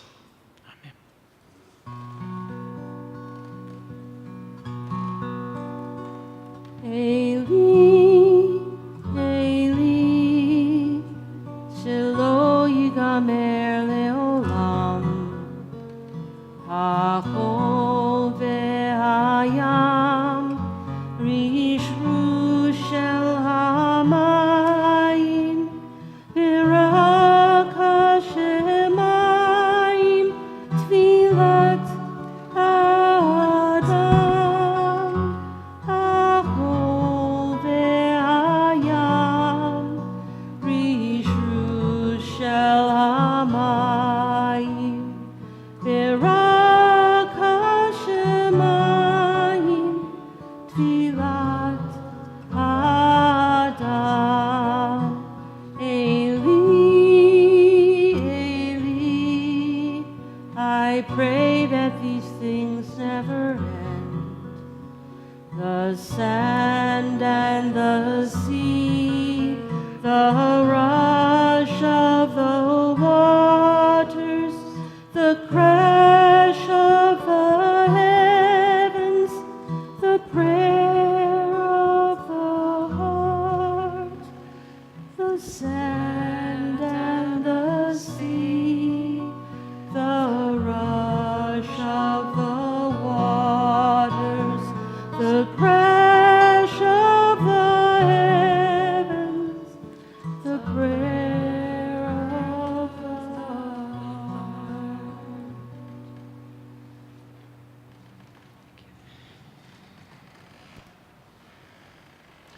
We move into the Slichot service, the service where we ask for forgiveness. And I'd like to ask Elliot first to say a few words about a piece that just arrived. So the piece that Linda's going to read, she sent me an email this week with the subject line that said, "Wow," with a couple exclamation points. So my Shabbat was not that unusual for how we communicate as we get a little giddy around Wednesday before Yom Kippur. Just a little giddy. This is a piece by Rabbi Gail Diamond, who in the piece identifies herself as a survivor of sexual abuse. And of course, it stunned me, and I love it. But what I really love is that it's here and that Linda's going to read it. The first time that we met as a community, I got to read a piece I'd been hanging on to for years with a lot of bitterness about the other synagogue, and this poem that always got read that equated a girl who had been raped with a sea captain who raped her. And every year I thought, yeah, fuck you. They are not the same. How can I sit on Yom Kippur and talk about forgiveness when in the face of this? And every year, I would get up and leave. And so I got to talk about that.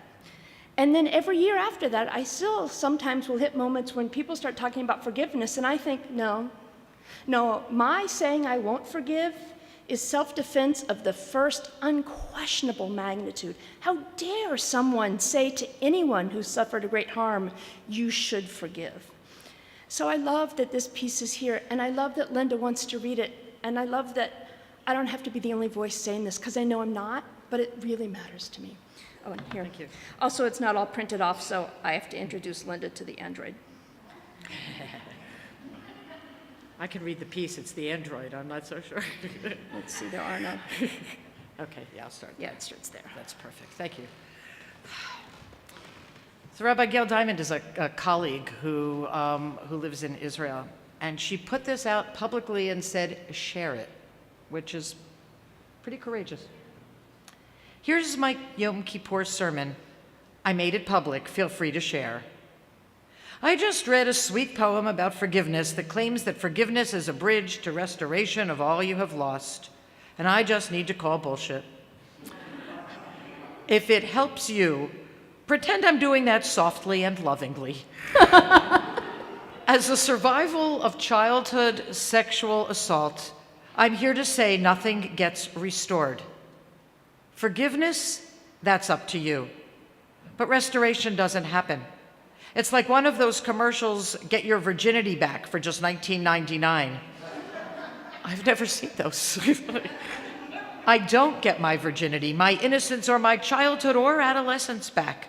I don't get to be a happy 5-year-old. The years I spent drinking and drugging in my teens and 20s will not be restored to me. The days I could not get out of bed in my 30s and lived from one therapy session to the next support group meeting will not be restored to me. Come on, I was burglarized twice and my car stolen, and much less important items were never restored to me. Am I unforgiving of the people who did it almost 30 years ago? Of course not. I could care less about them. But restoration? It ain't happening. The same thing is true of people I hurt. I can make amends, I can ask forgiveness, but that does not mean restoration. The harm does not go away. They may choose to forgive me and not to dwell on it, but the things that changed through that harm do not get restored. There are no fabulous prizes in spirituality. We may choose to follow a spiritual path and gain a life that's second to none, but we do that as the people we are, not as the people we were. Life is about moving forward. I am who I am today because of what happened to me, not despite it. And to live fully as a survivor means to me at this season to want to fiercely defend all trauma survivors from the platitudes that others would foist on us about forgiveness and restoration. Forgive or don't, that is your choice. And don't let anyone tell you that you must do it or that it's a path to getting back what you lost. It may be a path into a better future, but we do not and cannot change the past and restore what we lost. For me, accepting that and who I am is where it all starts. With love and respect to all trauma survivors out there, wishing you blessings and healing at this season of healing. Amen. Thank you, Rabbi Diamond. We turn to Slichot, and I'd like to ask you to turn to page 8 in our booklets. We're going to do this piece Fringes style from Fringes Chavurah, which is everyone read any part of a sentence or word or whole thing as we go across, as we go down and read all the way through it. And then we're going to follow it up with a wonderful short song that we discovered last November from another group of radical Jewish activists that gives voice to where we are right now. When the world is sick, can't no one be well, but I dreamt we was all beautiful and strong. So this is a poem by a Jewish activist in North Carolina, Tima John Okun. This feels familiar, the simple, singular claim on my white skin.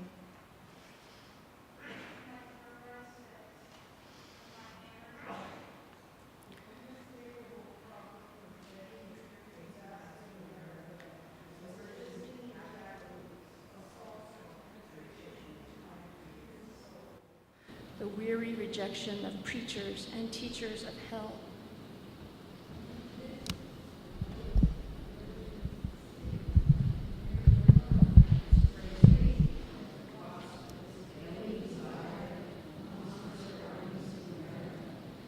Fighting for false freedom, forced status, incarceration of hair and head and gender and hearts.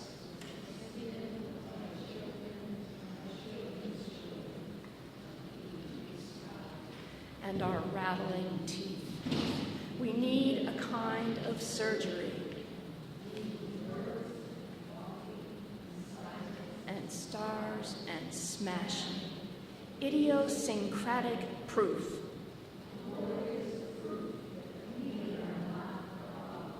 We are the very kinsmen of our self-determination. We are the books and the plains And the indisputable fuck you of the problem. We are the streets and the rain and workers. And we know the difference between wrong and reasonable.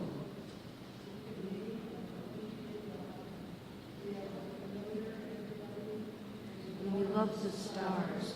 And we love our feet in our shoes. And we turn towards the soul and disclose the very why of the world. And we are no longer afraid, no matter what comes.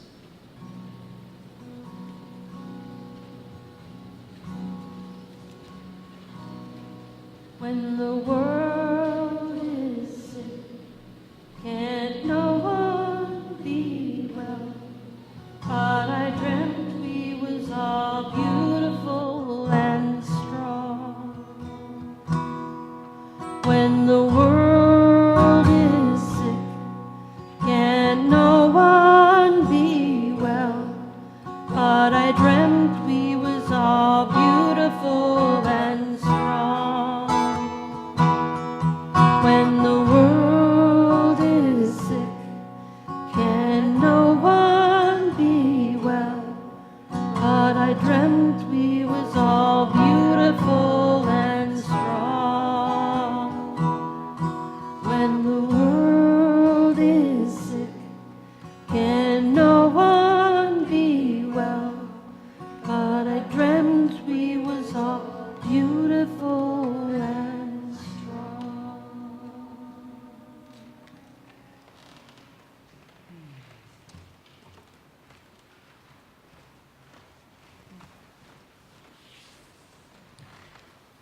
When everyone came in, we asked if some of you would share, if you would share cards of the positive things that you did during the past year. And before we move into the challenges, I'd like to ask Susan to share some of the positives, some of those things that we as a community felt good about this past year.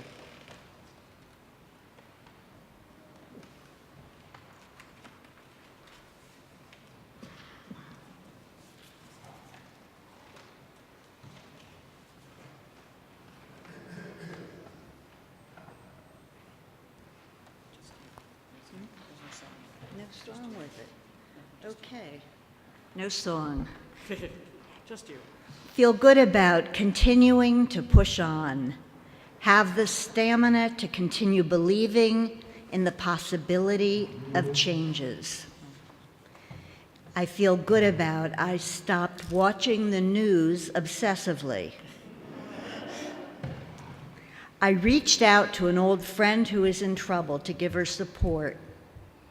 I used the clothesline instead of the dryer. At 61 years old, I learned how to take better care of myself. I advocated for my students.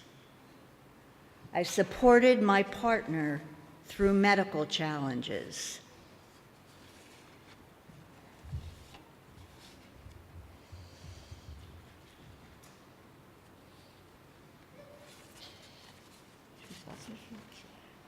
I launched a daughter. I feel good about staying rooted, keeping in touch with what is really important to me, being there for all my nieces and nephews. Thank you. We turn to page 9 in our supplements for Ya'aleh.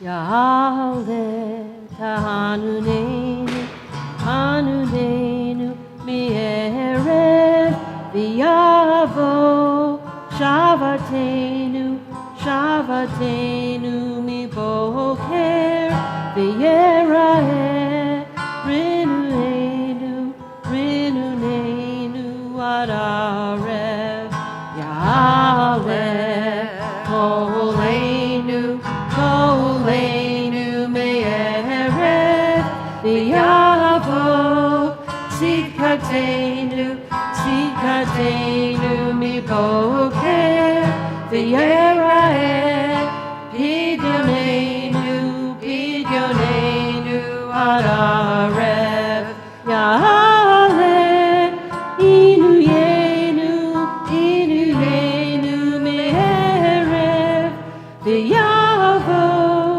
slichatenu, slichatenu miboker v'yeraheh nachatenu, nachatenu ad arev Ya'aleh menusenu, menusenu me'erev v'yavo lemano, lemano miboker v'yeraheh kipurenu, kipurenu ad arev Ya'aleh yishenu, yishenu me'erev v'yavo toharenu, toharenu miboker v'yeraheh v'inunenu, v'inunenu ad arev Ya'aleh zichronenu, zichronenu me'erev v'yavo v'yudenu, v'yudenu miboker v'yeraheh hadratenu, hadratenu ad arev Ya'aleh dovkenu, dovkenu me'erev v'yavo kilenu, kilenu miboker v'yeraheh bakashatenu, bakashatenu ad arev Ya'aleh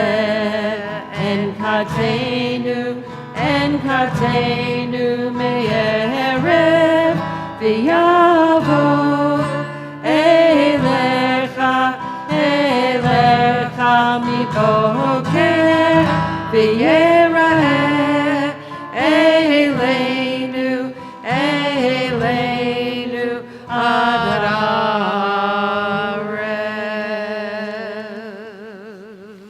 We turn to page 7 in our supplements for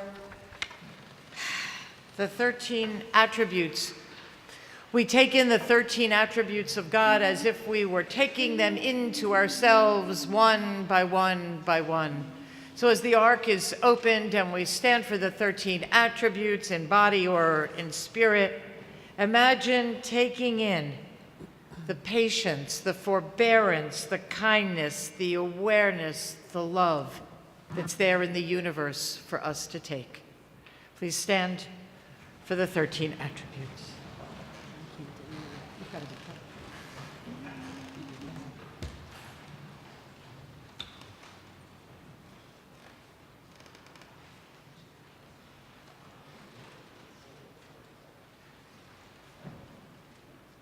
Yud Hey, Vav Hey, El Rachum V'Chanun, Erech Apayim, V'Rav Chesed V'Emet, Notzer Chesed V'Alafim, Noseh Avon V'Fesha V'Chata V'Nakeh, Shekhinah, Shekhinah, compassion and tenderness, patience, forbearance, kindness, awareness, bearing love from age to age, lifting guilt and mistakes, and making us free. Yud Hey, Vav Hey, El Rachum V'Chanun, Erech Apayim, V'Rav Chesed V'Emet, Notzer Chesed V'Alafim, Noseh Avon V'Fesha V'Hata V'Nakeh.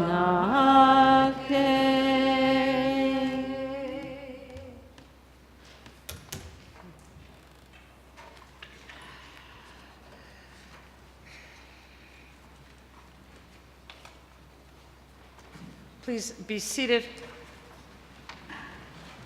Page 814.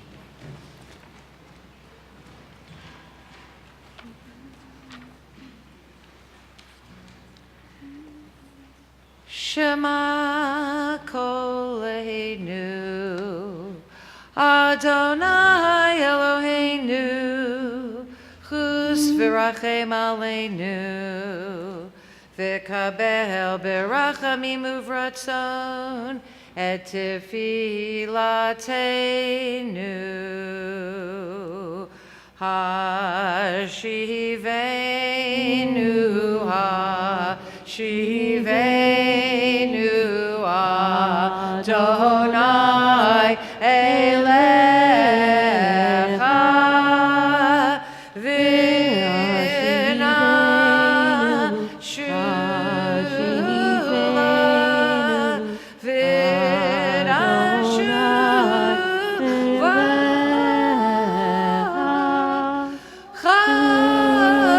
Chodesh, Chodesh, Yamin Keketem.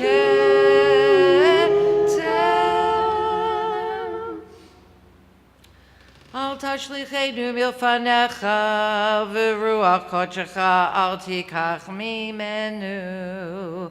Al tashlichenu le'etzikna kichlot kochenu, al ta'azvenu. Al ta'azvenu Adonai Eloheinu, al tirchak mimenu.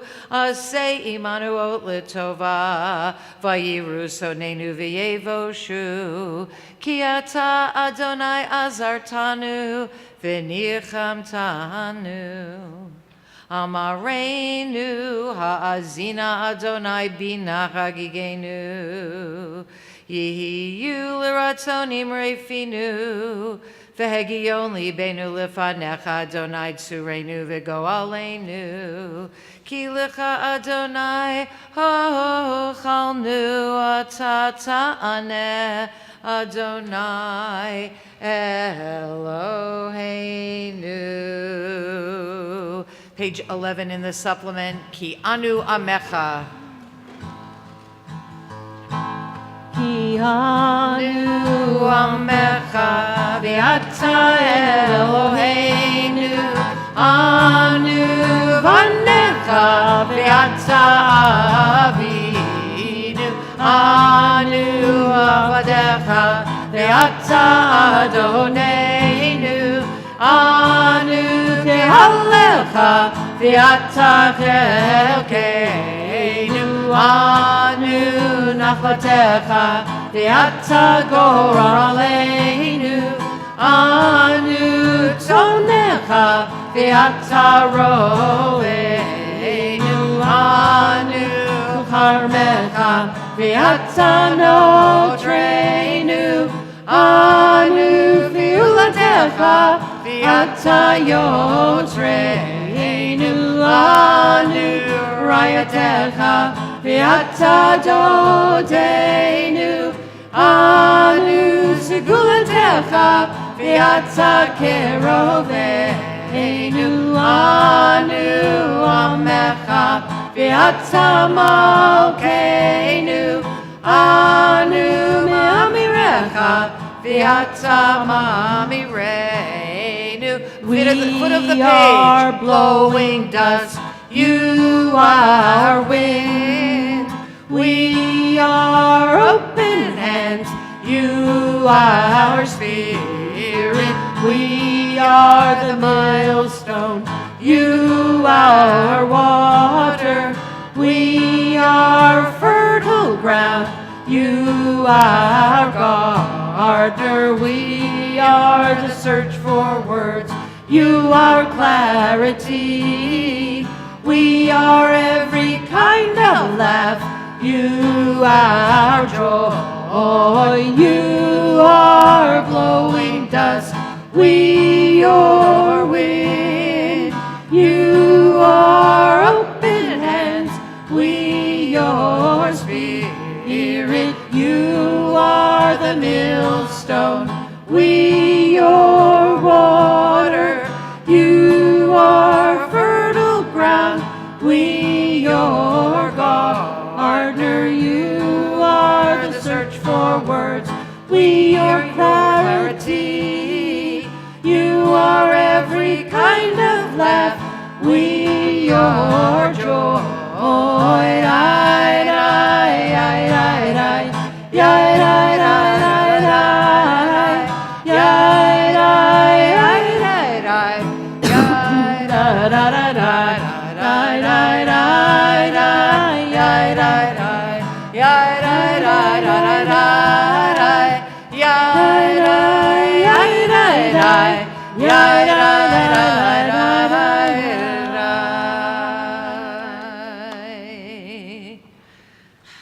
We turn to page 20 as we stand for Ashamnu.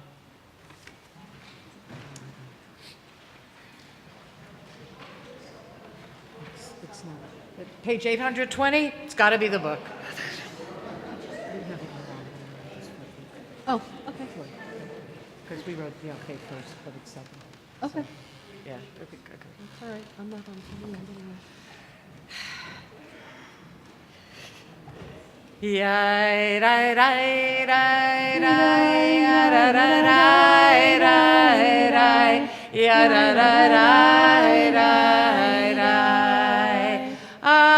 Ashamnu Bagadnu Gazalnu Dibarnu Dofi Yai rai rai rai rai yara rai rai rai rai yara rai rai rai rai Hevinu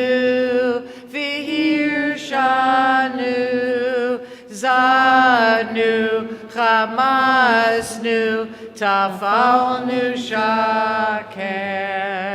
Yai, rai, rai, rai, rai. Yai, rai, rai, rai, rai, rai. Yai, rai, rai, rai, rai, rai. Yatsnu Ra, Kizavnu, Latsnu, Maranu, Niyatsnu, Sararnu, Avinu, Pashanu, Tsararnu, Kishinu, Oref, Yai, Rai, Rai, Rai, Rai, Yai, Rai, Rai, Rai, Rai, Rai, Yai, Rai, Rai, Rai, Rai, Rai, Rashanu, Shichanu, Tiavnu, Tainu, Titanu. Sarnu mi mitzvotecha mi mishpatecha hatovim v'lo shavelanu v'yatat tzadik al kol haba aleinu ki emet asita ve'anachnu hirshanu. Please be seated.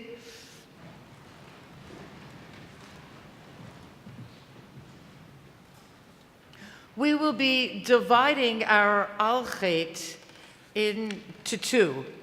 First part of our alchet, of our prayers for forgiveness, will be those that we wrote on cards as we walked in. You may not hear yours read. That means it will be read tomorrow. You don't worry. If you're worrying about forgiveness, it'll be by the end of the day, it'll be there. The gates don't close till sundown. That's right, the gates are still open, you're okay. You're okay. And the second part of our alchet will be in our booklets. Each alchet will be a different topic, something different that we have been part of needing forgiveness for. And tonight it will be Israel-Palestine and what has happened in Israel-Palestine. So before we do any alchet, I'd like to invite Pastor Amy Yoder McLaughlin to tell us something about your trip this summer. Last summer I had the honor of being in Palestine with Amy. This year I didn't, but she led the group from the Christian Peacemaker team, and we will hear a little bit about it.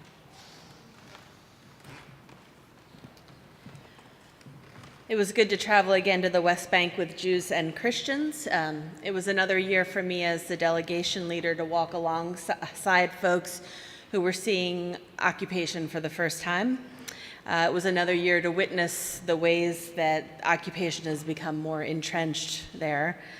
I'm not going to give you facts and figures or graphs or anything like that, but I do want to tell you a story about a village that I visited that has been in the news this summer. The name of the village is Jubet El Dib, and if you've been paying attention to West Bank news, like I do, let's be honest, it's been a rough summer there. Jubet El Dib is located in the hills just outside of Bethlehem. And this is a remote village on the side of a hill, and there's one road that goes in and out of this tiny little village. It's very poor. Most folks that live there are herders, and the unemployment rate is about 30%. But the families that live in Jubet El Dib are poor but very strong, and they know what they want for themselves and their children. They know what human dignity looks like. So a few years ago, the women in the village gathered to determine what their village needed most, and they determined that they needed two things. One was electricity, and one was a school for their children to go to that wasn't miles away. Their kids were walking 1.5 miles each way to school. My kids complain about walking to the bus stop. In 2016, the villagers did get 90 solar panels for their community, which was a gift from the Dutch, and it totaled about $300,000 worth of solar panels, a major, incredible gift. And in June of 2017, those panels were taken from the village. They weren't destroyed, they were taken by the Israeli military, which means that someone else was using them. In August, the women of the village, in cooperation with a neighboring village, secured funding to build their own school. They didn't have a permit to build the school. You never get a permit to build schools in Palestine because they'll never be given, but they decided to build this school anyway. So the building of the school began one night in August when the villagers knew that the soldiers nearby couldn't see what was happening.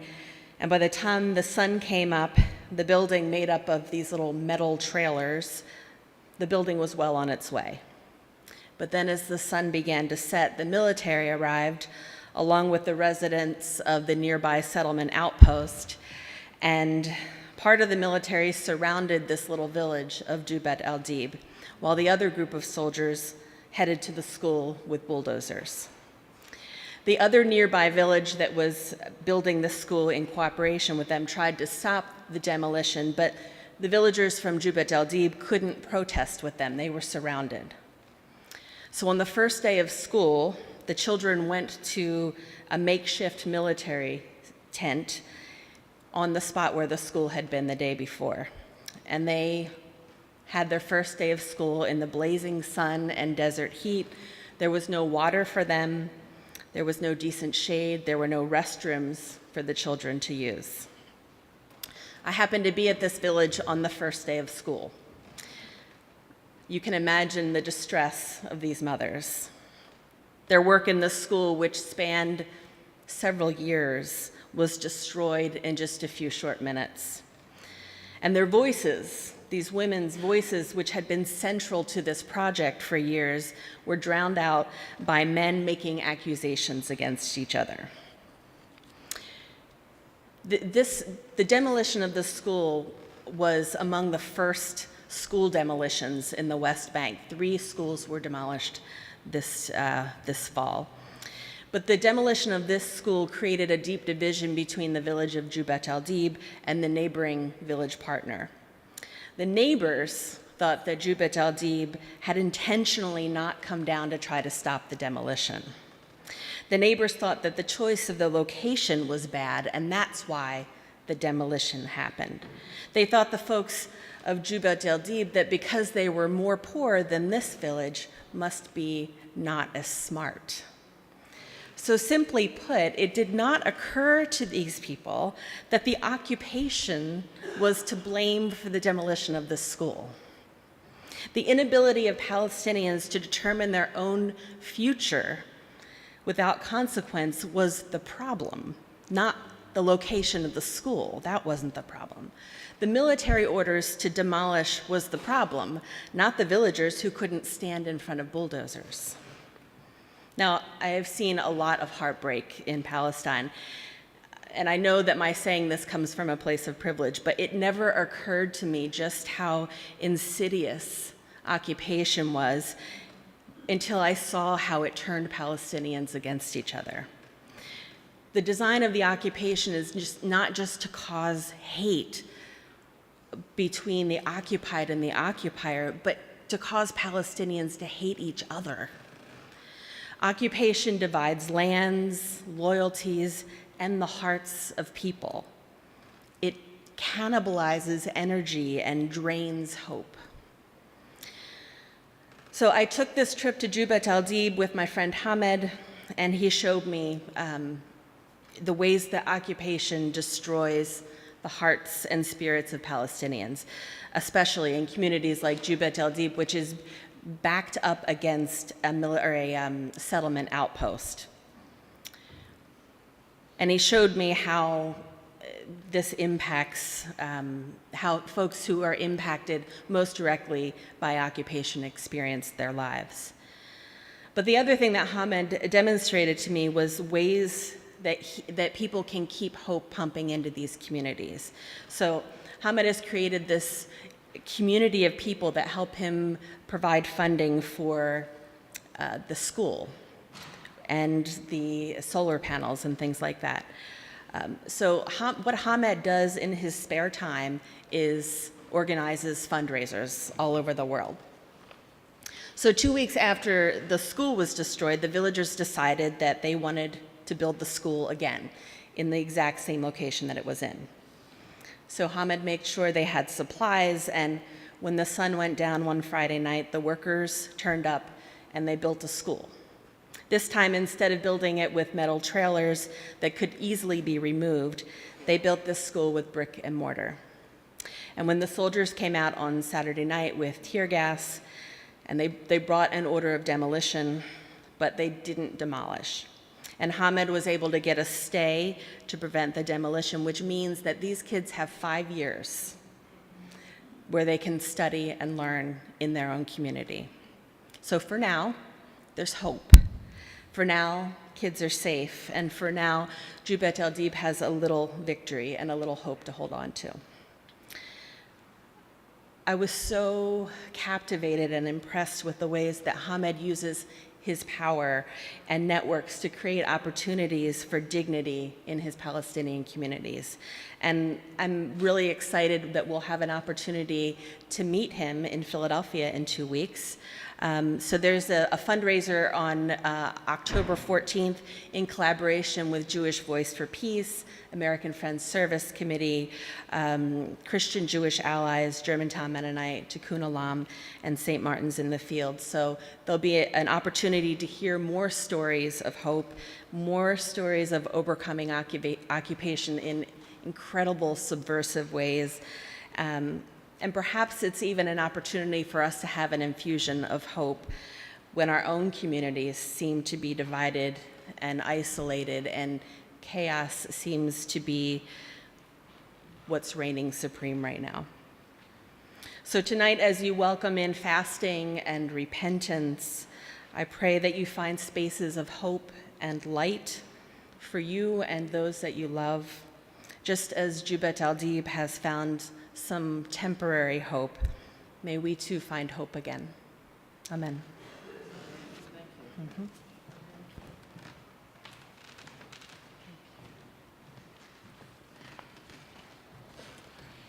So I hope you heard that on October 14th, you can have the opportunity to meet Hamed, who is an extraordinary human being and really, really worth meeting. And there are flyers on the table right outside. We turn to, well, while we're focusing on Palestine, let's turn to page 12 in our supplement for the Al-Khait for Palestine. Please stand.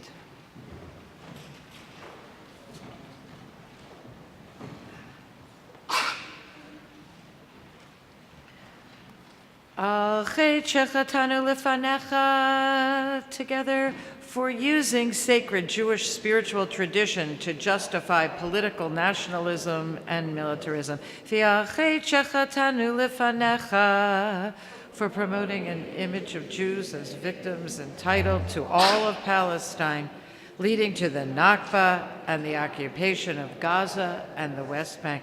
Al-Khait shechatanu lefanecha, for our complicity as U.S. Jews in Washington's continued financing of the Israeli war machine. V'al-Khait shechatanu lefanecha, for our complicity in framing the occupation and collective punishment of Palestinians as security issues. Al-Khait shechatanu lefanecha, for our complicity in demonizing the Palestinian population and blaming them for the conflict. V'al-Khait shechatanu lefanecha, for not speaking out against the Israeli government's repression of dissidents and allowing ourselves to be intimidated by others within the U.S. Jewish community. V'al kulam Eloah selichot silach lanu mechal lanu kaper lanu. The next page. V'al-Khait shechatanu lefanecha, for treating the earth as a oh, no, wait. That's tomorrow. Hold that, Al-Khayt. There are just so many sins we can confess to in one night. We take time now for our own. No. A bunch of them. We'll divide into 3. Okay. I have too often been too busy to notice how good my life and the world are. I have often failed to give my loved ones my undivided attention.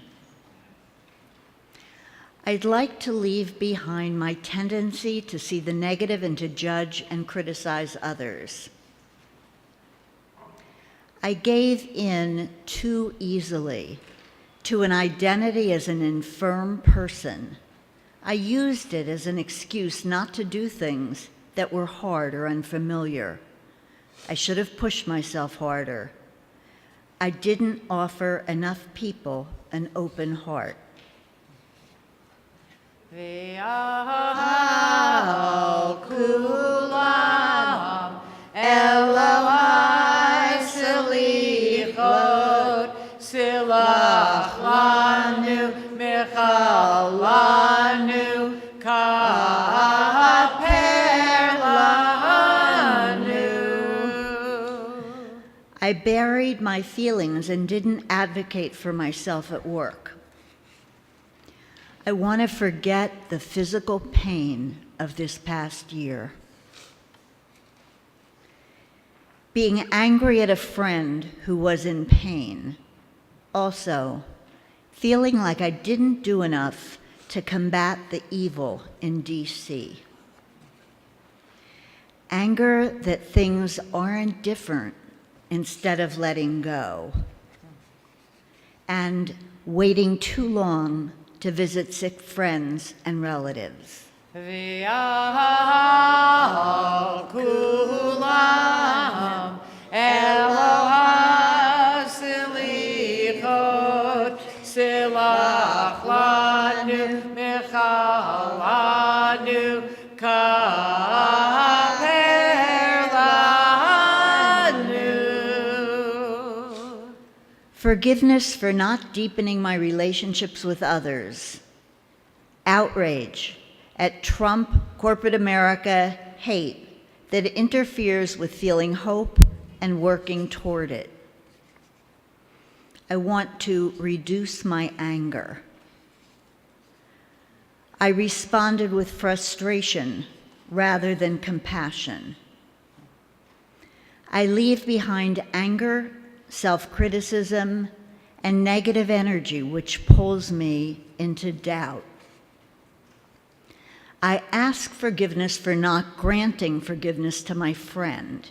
She hurt me and refused to have a conversation about what happened between us, so I stepped back from the friendship. We never had the conversation. As she was dying, she let me know that she still wouldn't talk about what had happened. I guess she couldn't. I asked for forgiveness for not understanding that at the time. V'yahal kulam Elohai selichot silach lanu michal lanu kaper lanu. Please remain standing as we turn to page 1202 for Aleinu.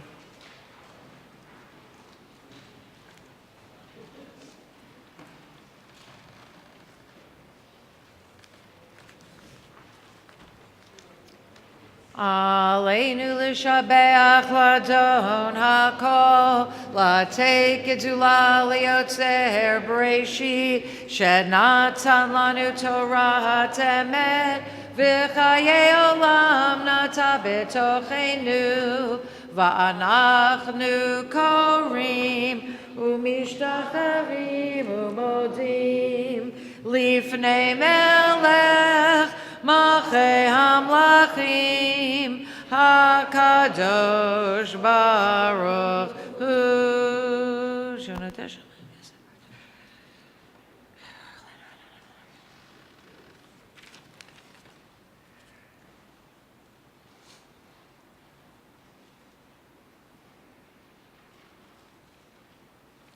V'ne'emar v'haya Adonai lemelech al kol haaretz bayom hahu yiyeh Adonai echad u'shema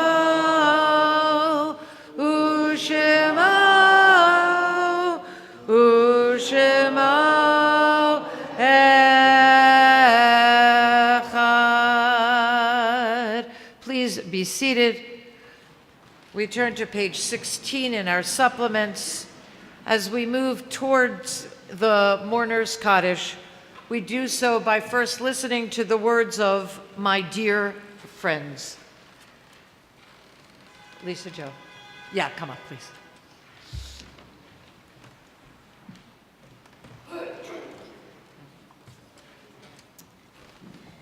My Dead Friends by Marie Howe.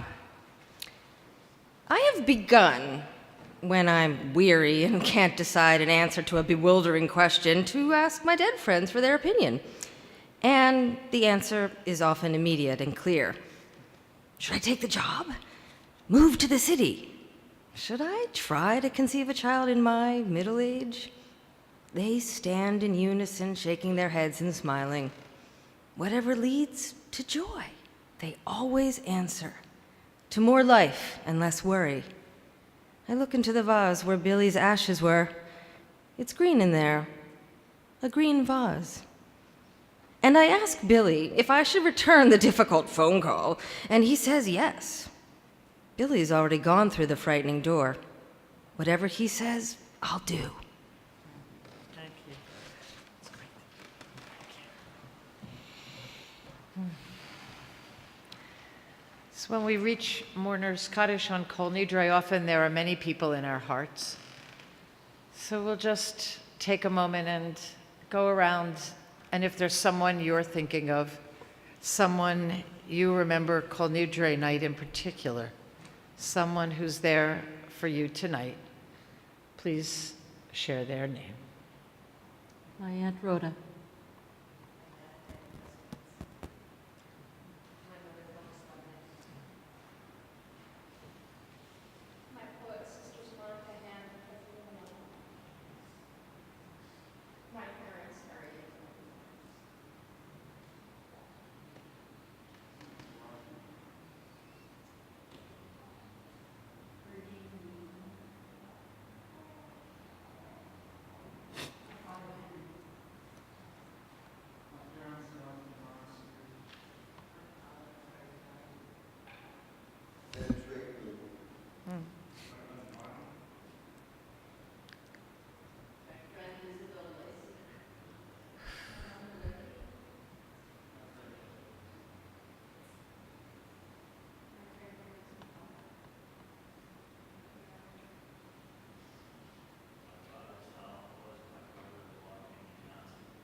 In their loving memory and in memory of all who are in our hearts right now, we turn to the Mourner's Kaddish on page 17 in our supplements.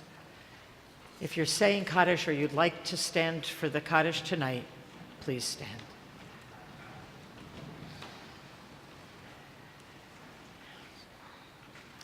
Yitkadal v'yitkadash Shemei Rabbah B'yalma divrach hirutei v'yamlich malchutei b'chayechon uv'yomechon uv'chayei dechol Beit Yisrael ba'agala uv'izman kariv v'imru Amen.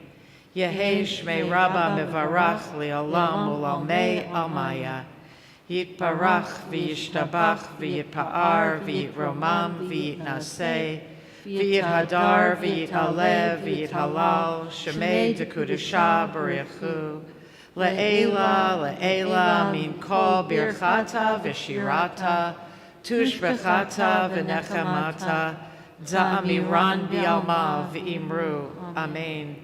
Yehi shlama rabba min shemaya v'chayim aleinu v'al kol Yisrael v'imru. Amen.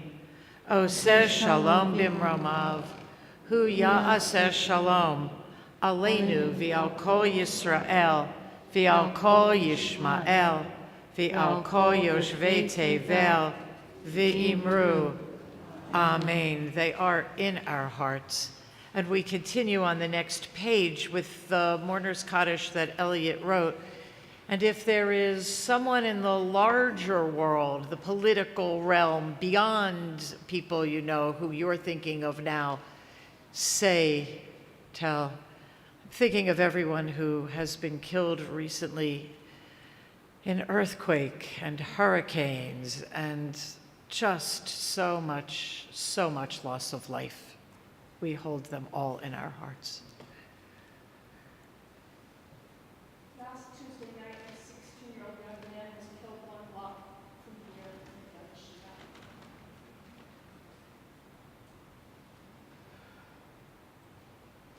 The writer, philosopher, visionary, taken the life of Diana. Yeah. Yep. Yeah.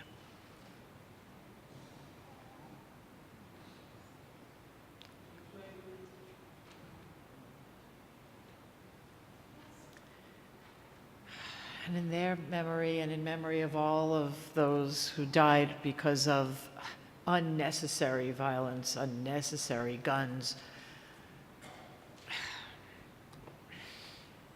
in saying this Kaddish, we pledge to work so that more can live their full lives. So often am I lost, yet through the pall, yet through the tarnish, show me the way back. Through my betrayals, my dismay, my heart's leak, my mind's sway, eyes broken glow, groan of the soul, which convey all that isn't real. For every soul to these hands careen, and let us say Amen. Say you will show me the way back, my rock, my alarm. Lead the way, O my God. And yet in shock, and yet in shame, and yet in awe, and yet to roam, and yet to stay, and yet right here, and yet away, and yet, hallelujah, my heartbeat speaks. For you live in all this murk, and two in the clear, and two in our wreckage. You are the mirror of our souls. Let us say, Amen. Life may harm me, rob me, ream me raw, try me, even slay me. Over all you will prevail. And let us say, Amen. Say you shall loan me a tomorrow. Say you shall loan another day to all who are called Yisrael, and all called Ishmael, and all called we and they. And let us say, Amen. Please be seated. So, not many announcements tonight, just the fun continues tomorrow morning at 9:30, and there will be a morning service that starts at 9:30 and ends when it ends, and then there will be 2 workshops in between, one that Otter will lead and one that I will lead. Those of you who have been at Otter's reading of Judy Grant's A Woman is Talking to Death know how powerful it is. If not, you can learn about it tomorrow and come to that workshop. I will be doing something on anti-Semitism because I thought we should really have a light Yom Kippur midday. And Jewish Voice for Peace has just published a book on anti-Semitism, and the beginning of the book is a question of what is it? You know, what is it? How do we know what it is? How do we know where it is? How do we understand it? And we'll take some time in conversation to look over that reading and to talk about it. Then in the afternoon, Mincha will start at 3:30. Yizkor is at 4 for those of you who like to make sure you are at Yizkor in memory of those you love who are no longer living. At 4 o'clock. At 5, we will be inviting people in for an interfaith service on ending the cash bail system in our city. And if you haven't learned much about it, come and learn some, because you'll find that it destroys lives and that we right now have the power to do something about it. And it will be a fascinating service, almost as fascinating as Ne'ilah, which starts at 6 and ends around 7:15, the very end of Yom Kippur, which is really fascinating because it's the end of a long and powerful day. And I just read something that says that what Yom Kippur is supposed to do is make you feel like a wrung out washcloth, so that the next day you can refill and be ready to go on to what you need to do. So come for the day tomorrow so that you too can be part of this tradition. And other announcements will be made tomorrow. I think that's it for the moment. Look for flyers and anything else out on the table right outside the room. And we conclude with She Carries Me, which is on page... Back. Page the back. Page the back, page 19.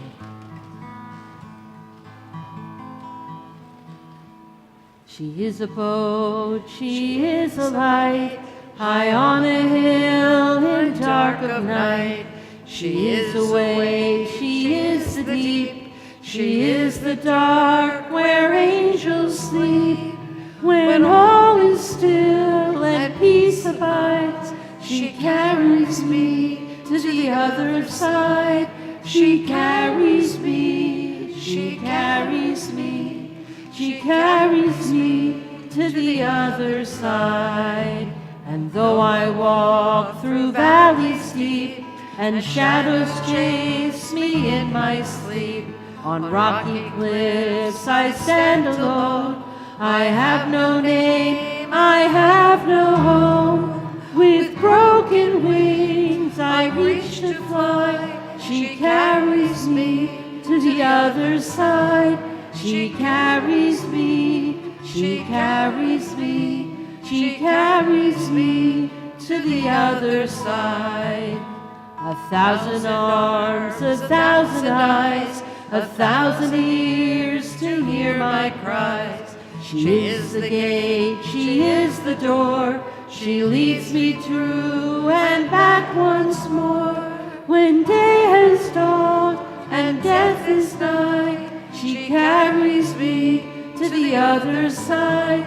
She carries me, she carries me, she carries me to the other side.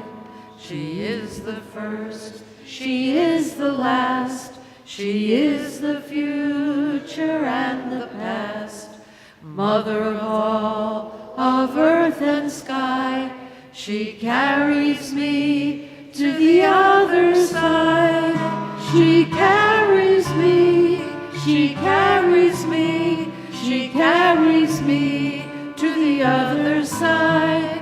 She carries me, she carries me, she carries me to the other side. Gmar Chatima Tova, may you be sealed for all that's good this coming year.